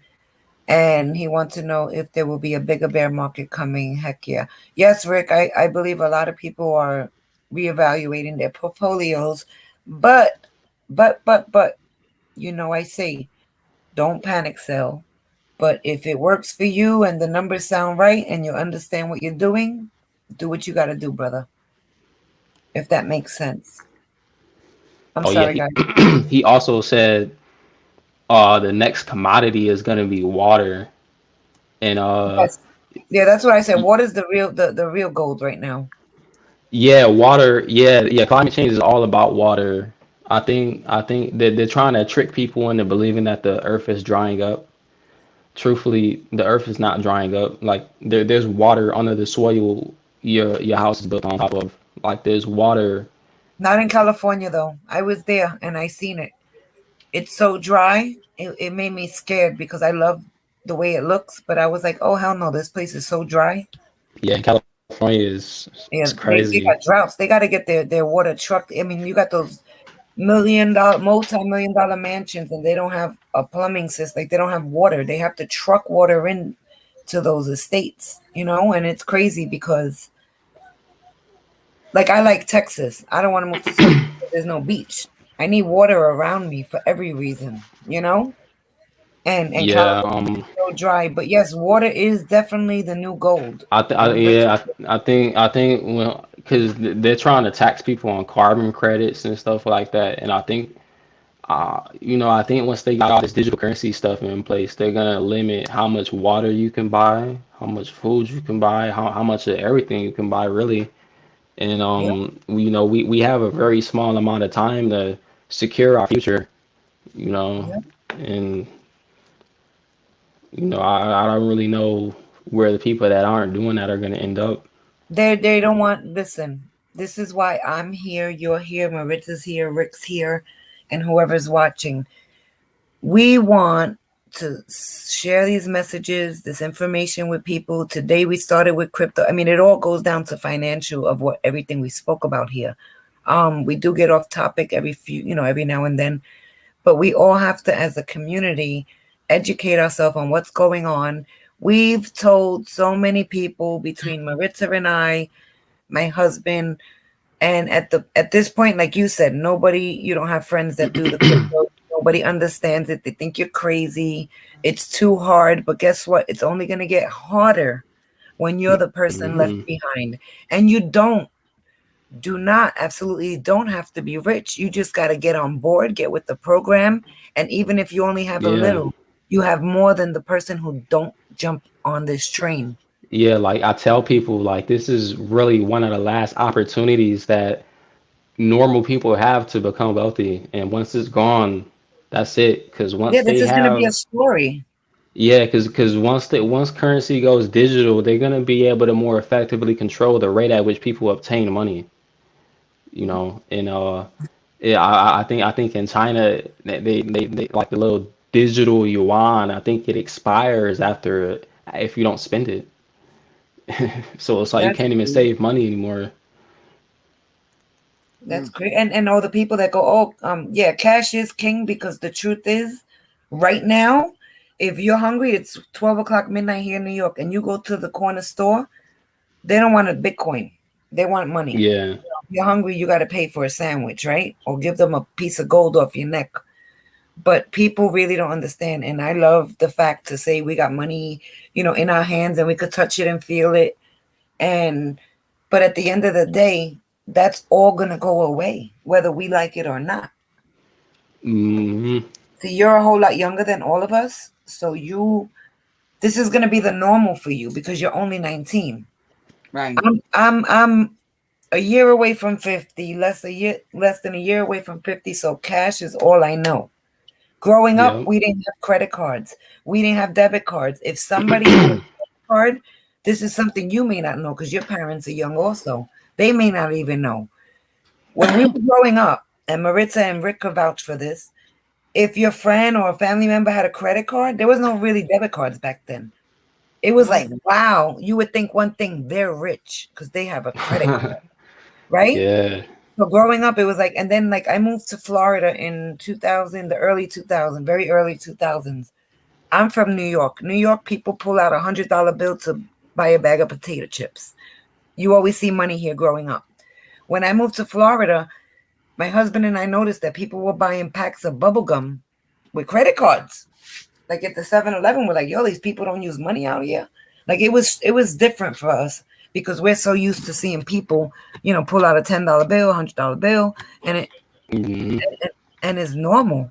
But everywhere you go now, you don't see money. You see everybody on the debit card, the credit card, prepaid cards. Even poor people Yeah. have a plastic card in their wallet. Yeah. Cash Yeah. app. Yeah. Look at today. Yeah. Your Next generation. is Go ahead. Go ahead. next is gonna be an app. Yeah, in You your know. finger. But the craziest thing is your generation. It's like, oh, what's up? What's your name? Oh, your name is DW. Oh, my name is Bobby. Do you got Cash App? And it's just like, what the hell is this? Like, even just to talk to a girl or a guy, like they ask each other for money through Cash App. I find that so weird. But it's the new normal. Yeah. It's the new normal. A friend of mine's son, he told me he meets girls. He's a young kid. He's probably like 17 now, but he was like 15. He's like, oh yeah, we meet girls on what's that, Snapchat or whatever, and they send them a cash app, put them in an Uber, whatever it is, but they meet each other and do whatever they do, and then they don't even see each other again. I'm like, this whole world is digital, and it's kind of scary, like when you really think about what's going on. But you have to get with the program and then choose why you're doing it, what you're doing it for, because Hmm. it's like, Yeah, like me, I could take all the money I'm making and do what a regular teenager does with it and go to the mall and spend it on, just pointless materialistic stuff. But somehow, some way, I got the message, and ever since I got the message, man, I just ran with it. I invest about, I would say 95% of my money. Like I don't even have bills. I'm still with my grandfather, and right. it's such like a really uh scarce opportunity in my life that I have to really secure my financial future because I can invest all of my money right now. I don't have any bills. Like all the money I make is all profit, Yeah, you well, know. that's a blessing. So Well, I hope and pray that your grandfather is around to see you succeed, and he can enjoy some of the fruits of all your hard work and research. And you yeah, could I hope take so too. you could take some. I know you said he's very well grounded, great person, but you can bless him with, I mean, whether it matters to him or not, but just vacation, just do nice things with him for being so good to you also. Yes. Yeah. He can enjoy the fruits of your labor because you're working hard, and when you got to put your brain to think these days, not everybody knows how to even start because people just don't care. They wait. All they care about is the moment. They're not worried about tomorrow. Yeah, yeah, they live that. I'm not here for a long time. I'm here for a good time, Yeah, but you're gonna be here for a long time whether you like it or not. You know, right. it's like But if you got vaxxed, you might not. yeah. That's scary, man. I Yeah, it's wouldn't. terrible. And I feel bad for the people who actually felt or thought they had to because of their jobs. Yeah, And yeah. That's what my grandfather got it. then, how old is your grandfather? 70. Oh wow, God bless him. And he's still working? Yeah. He still works out. He still moves. Like an adult. But I'm Not saying he's working like a job or he's retired. Yeah, yeah. He works for the government. Wow, at 70 years old, God bless him. Yeah. He take care of himself. He still, yeah, like I said, he still moves around. He don't need a cane or nothing like that. Like, Good for him. you know, God bless you him. know, we go to the gym like every day and stuff. Oh, that's dope. That's Um, beautiful. That's wow. cool. Are you the only grandkid? Nah, all the other, well, I got some that's older than me, You're the favorite and one? um, I don't know. Yes. I think I don't really think that my grandparents had really that favoritism. They love I you mean, all? yeah, yep. Okay, that's cool. You're the favorite one. Mm-hmm. That is dope. It was an amazing chat. Yes, it was. And I thank you again. And we got a whole lot of homework to do. Yes, we do. He when you're gonna have to set up a time so he could get on with us again. Yeah, we got to see his face and Oh show him yeah, to yeah, the world. yeah. Oh yeah, actually, I'm gonna show you guys what the birth certificate looks like when you get it Oh, you authenticated did and it stuff. already? Yeah, Yeah. yeah. That's like the Oh, first step. First step you gotta do. that is dope. Let That me is turn so on my cool. light.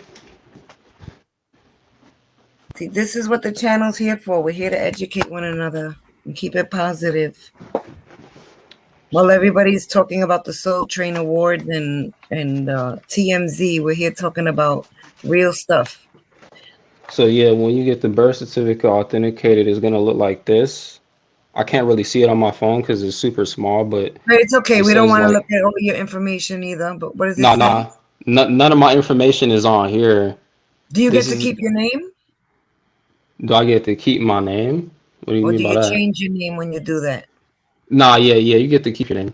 Yep. So this certificate of authentication. This is just like, so you know that they did it, and you got to do it on a national level and also state level. Me, I'm from Okay, you're Michigan, in the so process. hmm, You're in the process. You did the first step. yeah, and this is from the state of Michigan. This is my state authentication. It's kind of I can't show you the full page because what they No, do it's okay. is they give you like this little I'm not sure what that's called right there, but Oh, it's like a but but tag on the paper. but yeah, they clamp everything together. It's a seal, It's and if it comes off, it's not Right. good. yeah. If the seal is not on there, it's no longer authentic. Oh, Right. wow. Wow. This is you. You really taught me something tonight. This is amazing. So But yeah, technically, yeah, with that paper that you authenticated, that you went through the whole procedure, do you still have to go for a license? Do you still have to? You still do the regular things? yeah. You can still do the regular things if you want to. Becoming a secure party creditor, it's all about doing things a different way. It's about doing things the way the Constitution provided you a way to do things, not the way the United States corporation wants you to do things. Because the United States corporation, they want you to or register yourself. They want you to sign these contracts that give away your rights and stuff like that. The Constitution, it gives you a right to carry, it gives you a right to travel, it gives you a right to do basically everything you we don't need permission from anybody to do anything. Okay. So if you And were to travel and you take that with you and you show it to them, you can get a passport for that. But if you're gonna get a passport, I say do it after you become a secured party creditor, because there's a passport for citizens, and then there's a passport for sovereign people. There's like a difference in the contracts, So you'll become stuff like that. sovereign once you're done? So becoming sovereign, this is changing your status from citizen to secured party. Becoming sovereign, you don't become sovereign until you can no longer buy a birth certificate. And that all comes down to it. I'm gonna show you. This all comes down to let me see real yo, quick. let me tell you something. He's blowing my mind. He's so smart. I love it. Becoming sovereign. I've actually I know somebody that's done this. It's called a I can't even say this word. Ecclesiastical deed poll, and basically what it is it's it's this. It's a blue paper. You guys see it? Yeah. So basically, what this is, I don't know if you guys can see the wording on it, but this No. is, but basically, if you guys look this up on the internet, you'll find everything about it. You send this to your state, Secretary of State. You send the copy to your county, and you also send a copy to the Vital Statistics Office in your state. And once you do that, once they get this paper, and they process it, you won't even be able to buy a birth certificate. And if you can no longer buy a birth certificate, you're sovereign. Like Is that a good like thing? yeah, it's a good thing because How Okay. about the medical? 'cause, How would the medical go? Health insurance. How would that go?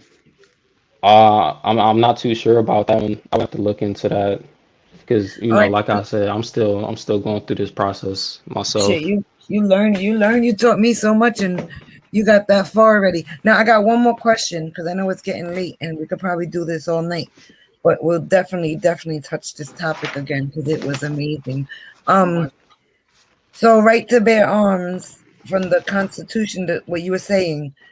I am a law-abiding citizen, and I have the right to. I have a carry conceal license, basically, Hmm. and a majority of the states I can carry. I'm licensed. Now, with what you're saying, once you get that, you don't need a carry conceal license, Um, like I said, a license is permission, and if you have a right? right to carry, if you have a true right to do it, you can do it. So It's really, with that type of paperwork, I'll have the right, not permission, right? I'm pretty sure you would if you know how to assert it. Now keep in mind, this all comes down to knowing how to assert the law, and knowing how to Right, assert the right. law. Knowing how to assert the law comes down to knowing it. And there's a lot of people in this community that say things, but they don't necessarily tell you how to Go assert the about law it, because they don't know how to do it themselves. right? You Why get what don't you I'm become a saying? lawyer? A lawyer, you don't necessarily need to be a lawyer to practice law. I know that. Um, Lawyers, believe it or not, lawyers are, lawyers have bar cards, and a bar card is a It's a British, license. yeah, it's a British accreditation registry. And since the United States is a British colony, that means that British law is being practiced in the United States instead of Oh American shit! law. So it's Wow. kind of so it's kind of like treason. Wow, this is blowing my mind. It's crazy because I know in the state of Wyoming, you're allowed to take the bar exam without going to school. You can just like walk in and take the bar exam. Damn, for real, that's Yeah, crazy. yeah. So I was saying I have property in Wyoming. I was saying I wanted to go. I mean, I know it's very challenging, but I would definitely prepare my mind to do that, just to take it to see, just to see where I go with it, right? Will I practice Hmm. law as an attorney? Probably not, but just to take the test and give myself that challenge. But like I know here in the States, in all the other states, you got to go to school for so many years, and a lot of the best attorneys are usually people that have been locked up, they teach themselves the law. Like they read all these books and they're like they call them Yeah, jailhouse. yeah, yeah. Plus, you have to understand, like, what is an attorney? Attorney speaks on somebody else's behalf, and I'm not saying it's bad, Right, but when you go to court, they give you an attorney. Why? Because, like, why can't you speak for yourself in court, right? right, And it's because when you go to court, and you kind of the court kind of tricks you into being that all capital letter name fiction corporation. Like you can't be a corporation, and like a corporation needs somebody to speak on their behalf. So that's literally why they give you a attorney, wow, because you go to court, they ask you, are you so and so? That's your name in all capital letters, and if you say yes, that's you saying that yes, I am a corporate fiction. I That's you saying like I kind of don't exist and I need somebody to speak on my behalf. And that's why they give you an attorney. But truthfully, a living man or woman can speak for themselves if they know the law, right? So, it's kind of like uh, they hide this information really well because the money they make is dependent on you not knowing it. Um, exactly. Can I ask another question? If Hmm. you might know the answer, you might not. Um, if you become Sovereign. if you do all that process or whatever, you have to be self sufficient. You can't depend on the government to give you anything, something you worked for already.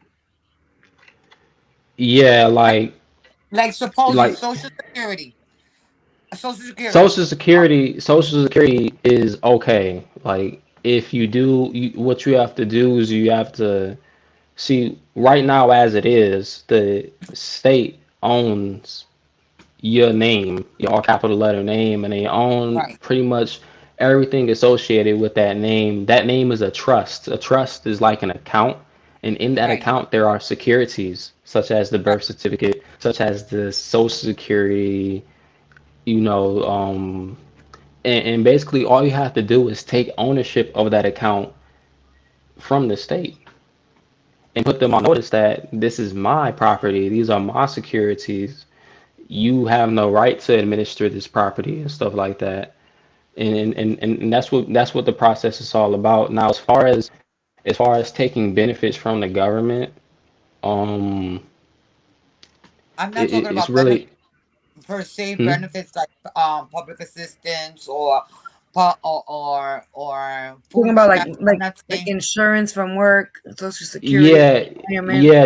yeah. You just have to look into like what is the contract behind that benefit. So if you ever have to, you know, go to court for it or something, because when you go to court nowadays, it's all about contract law. It's all about what was on the contract. They don't care if somebody infringed upon your rights. What they care about is did you give them permission to, right?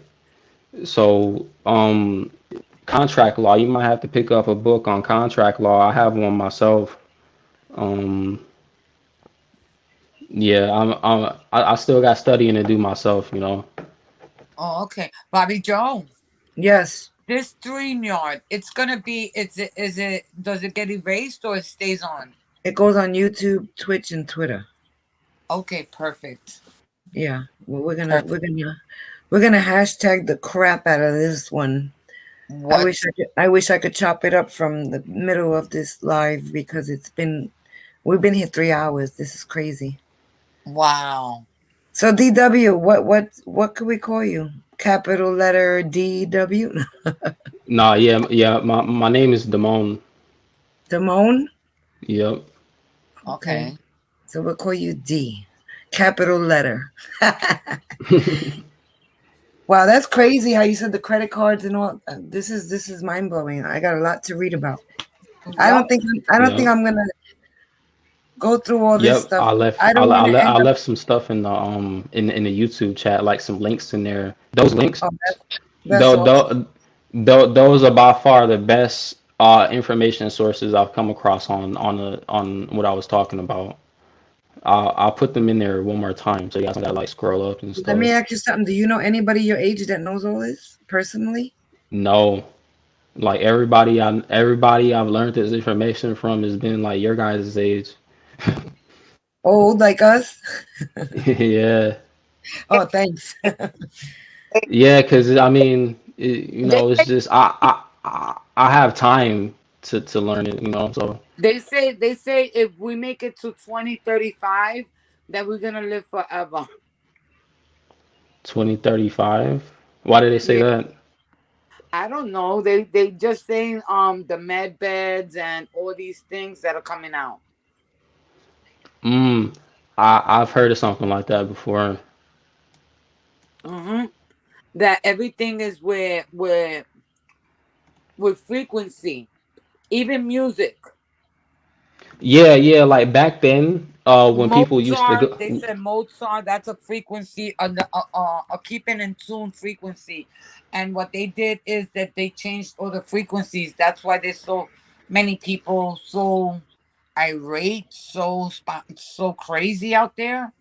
yeah, so back then, this is a very long time ago when they used to build the churches. They were called cathedrals. They would build these churches in a certain way to where the light, you know how churches have that what is that called? It's like this it's like it's this The colorful window.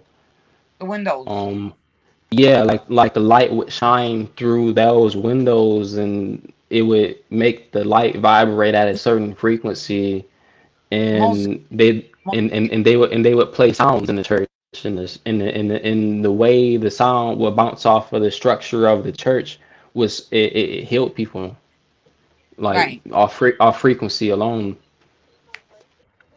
Hmm. Well, there's a lot out there. That's what they keep on saying, that everything that we've been taught, none of it is real. Yeah, nah, it's only you gotta understand like everything we've been taught is based on a monopoly somebody has on whatever it is. Right, right. Like the medical industry is a monopoly by the Rockefellers.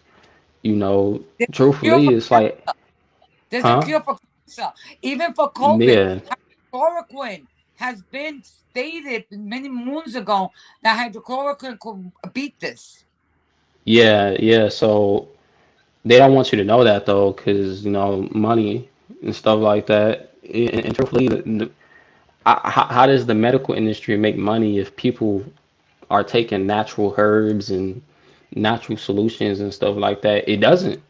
So it's like, how do lawyers make money if people know the law? How does Mhm. Walmart make money if people grow their own food? You Listen to know, me. If we all make it big, when we all make it big, we need to get a big piece of property and attempt to be self sufficient on top of enjoying our lives. yeah, that's something I would definitely want to do. Like learning how to use technology to grow plants because it's Can- already possible. Canning, Hmm. canning food. Oh yeah. There's a lot out there. There's a lot out there. And it's funny because I was talking to this lady earlier today, and she said that when she was younger, her periods were very, very, very heavy, that they put her on this high dosage medication. 30 days later, they took her off that medication because she had the chance of getting cancer. And then they told her that she wasn't going to be able to eat meat because of all everything that they put into the meat, or the artificial whatever that they put into the meat. And you know that she bought her own farm. She lives in Maryland. She bought her own farm. She raises her own chickens. She has her own goats. She lives off her land. Yeah, that's the way to do it. Back then, that was the norm. But as soon as we had companies like Walmart, Target, Meyer, you know, Fred pe Myers. people value convenience over sufficiency nowadays. Let Well, me ask you a well, question. I'm sorry. Go ahead, Marita. no, go ahead. Do you buy groceries or your grandfather goes to the store? My grandfather still goes to the store. I mean, I asked him like, "Do you want me to pitch in, man?" But like, nah, man, you know. No, I'm just asking you because I want to know if you're aware of pricing food. Pricing? What about it? Like, Like is the like price do going you up do or? you know do you know how much eggs are by you? Nah, don't. What would you Why? guess? What would you guess right now? A dozen of eggs. A dozen of eggs. Man, that's crazy, man. I'll never look at the price, man. Look, now he's got a circular. I look at the ingredients and stuff to make sure I'm not buying fake food. But it says in Michigan is the hell price of eggs in Michigan. In Lansing, Michigan is 48 cents for one egg. So if you multiply that by 24, That's $6. There's $12 for 2 dozen. Right. Okay. Well, I'm gonna teach you something, D. Eggs were $2 not even 6 months ago. $3 if damn. they were expensive. Here in New York, they're anywhere between $5 and $12. My gosh, man, that's that inflation. Yeah, but you want to hear something crazy? In Russia, because they were saying about the sanctions and all that. I Yeah. Mhm. watched two videos of two different women.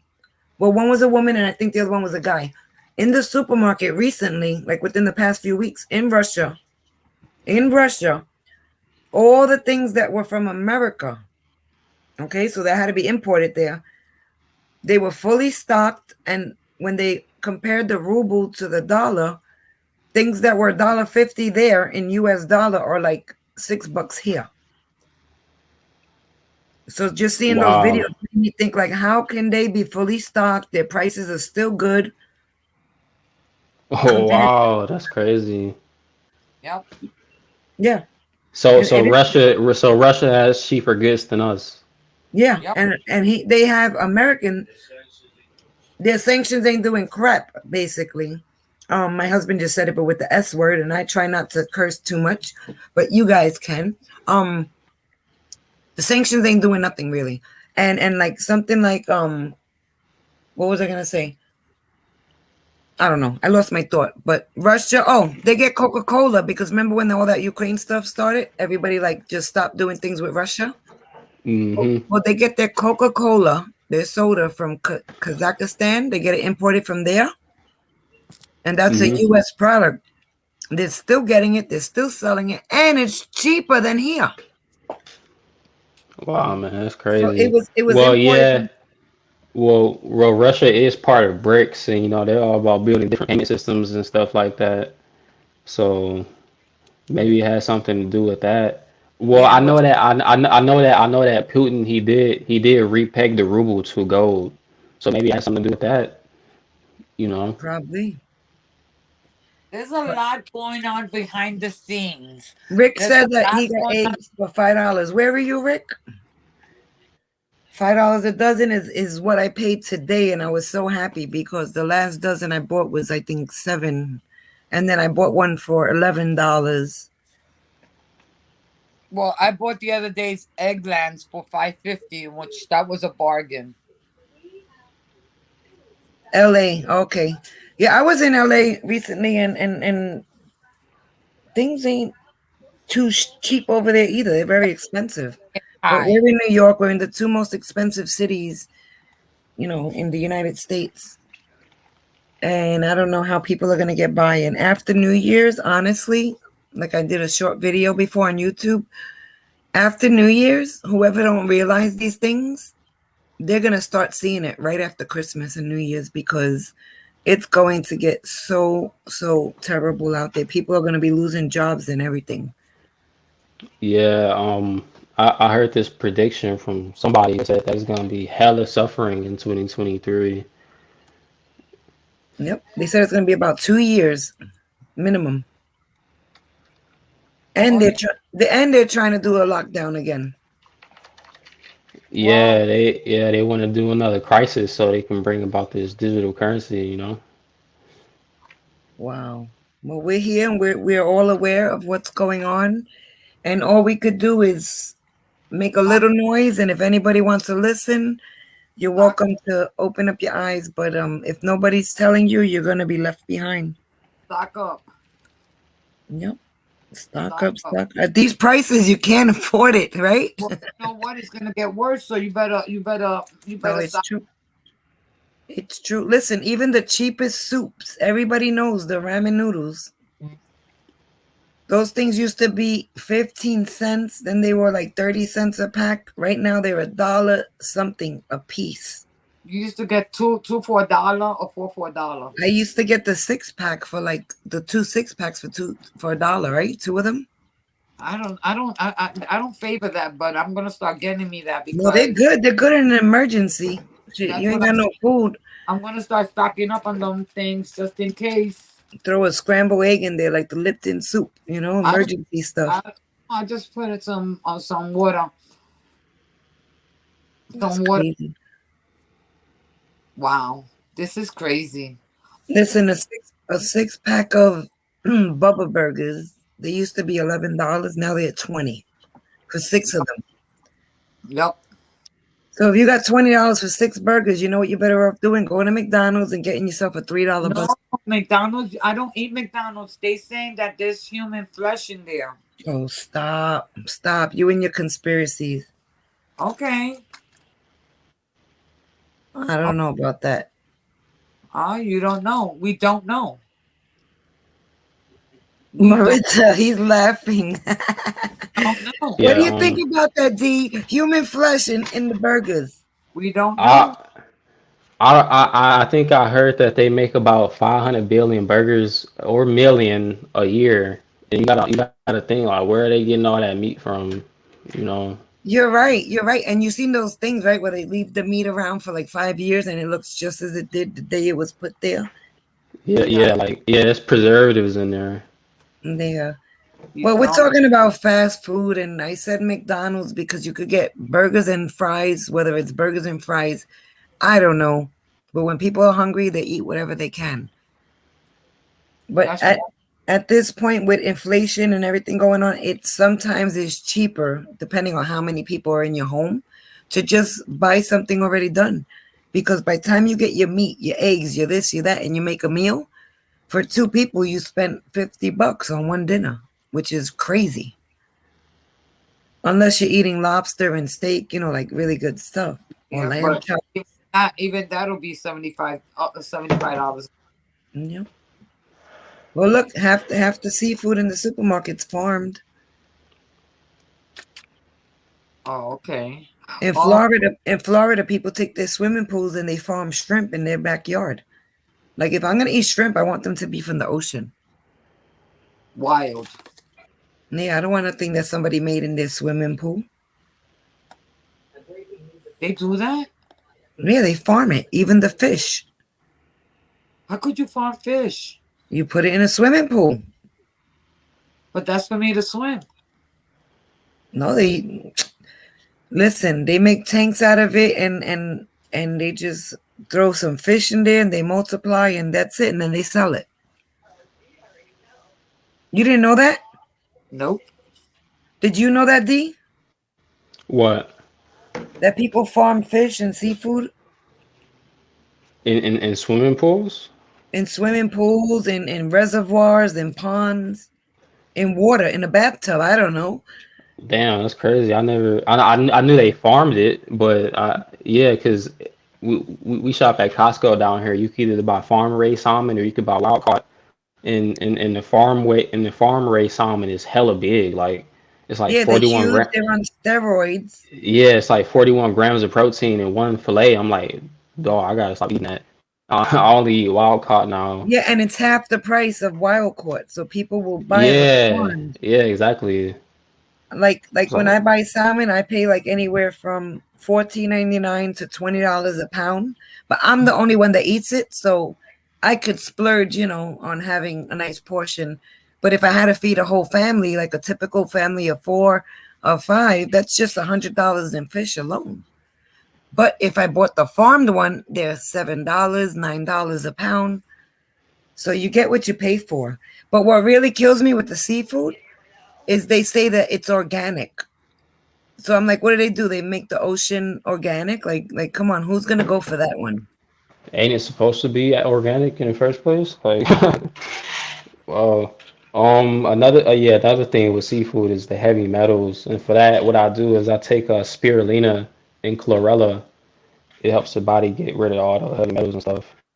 What is that? Like a vitamin? It's a algae. And like you It's eat it like like a pill? yeah, you can, or you could get powder and put it in smoothies or something.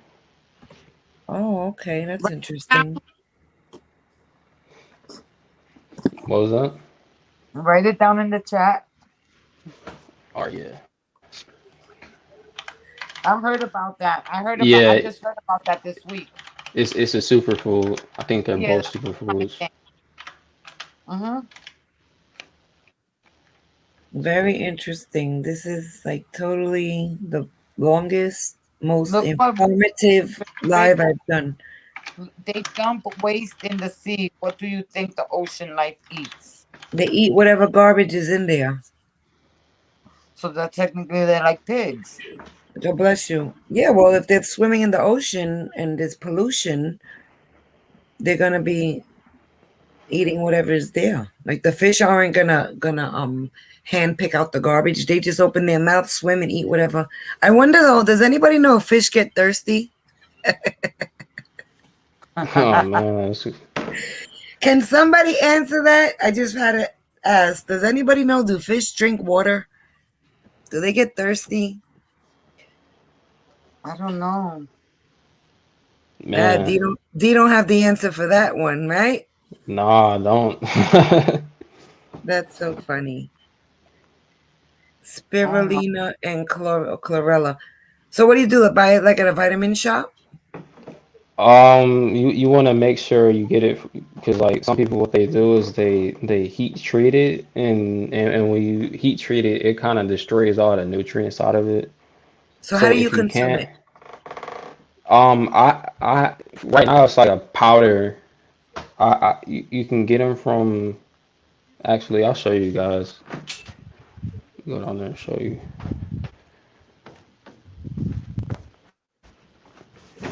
Rick liked my joke. He did. Yeah, he said good one. He's like, no, they like tequila. And this is crazy. They also say that you could take a lemon peel and not throw it away, and then you put it into powder. That's alkaline also. Yeah, so this is what I'm talking about right here. You guys see it? Oh, okay. That looks like something you get in like the health shops. Yeah, this is from Micro Ingredients. Okay. What are the other benefits of it? Is it just to clear out all the metals in your food? Let me look at it. I haven't taken it in a minute. Search it up. So you're basically into good health. Yeah, like I look at the ingredients on everything I eat and stuff. I don't really like to eat processed food and then right? Yeah.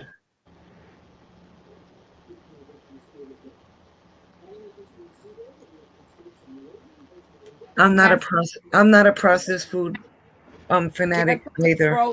Yeah, it says lower risk factors for heart disease, improve your blood sugar, detoxing and flushing out toxins, pesticides, and heavy metals from the body, anti-aging, they got vitamin E, fatty acids. There's a lot of stuff in it. Oh, does there any collagen in it? Collagen, let's see. Collagen. Is it good for your blood, for your sugar? Yeah. It helps regulate your blood sugar.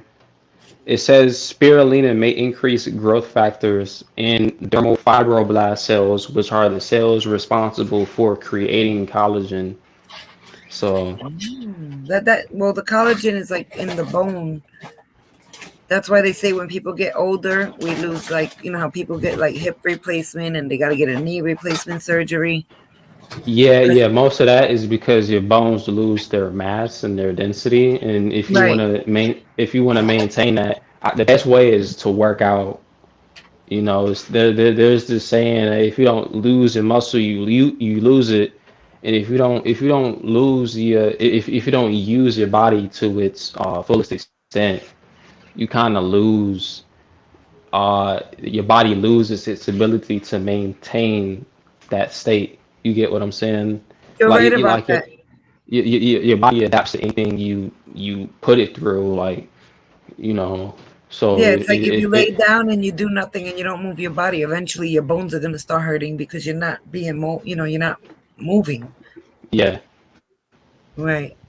Okay, so that's a good thing to know. Well, I'm going to end this live and I would love to stay here till the crack of dawn, but it's 1 a.m. and this was amazing. Thank you so much, Steve. You taught us, oh, geez, a whole lot this evening, and I'm sure other people that tuned in enjoyed your chat and you made it fun. Rick, thank you for tuning in while you're working and do what you got to do with your portfolio. And you asked me if Binance was safe. As of right now, this very moment, you're good to go. But tomorrow, who knows? I don't know what's going on. I don't trust so many exchanges. So that's up to your own discretion. Don't take my advice. It could be garbage. But I don't have any crypto on an exchange right now. I'm not trading. I have them all in my cold wallet and I'm good to go. And everybody else should have a cold wallet. And do you have a cold wallet, D? Yeah, yep. I got Oh, three of them. okay, good, good. They say you should have a few and like separate everything. Uh, I think that's like if you lose one or something, you Yeah, but know. the truth is, if like before I learned about a cold wallet, and we'll leave on this topic, before I learned about a cold wallet, I thought, okay, I got my Nano X ledger. If I lose this ledger, I lost my life and my crypto. That's not true. And a lot of Oh, people nah. As long as you got your seed phrase, you can see use your phrase. other. Exactly. Yeah. Exactly. You can lose your password to your Ledger Live account. You can always reset that. But once you Hmm. lose your seed phrase, you done lost your crypto, babies. So, Yep. but yeah, no, I thought like, okay, this little device, what if I lose it?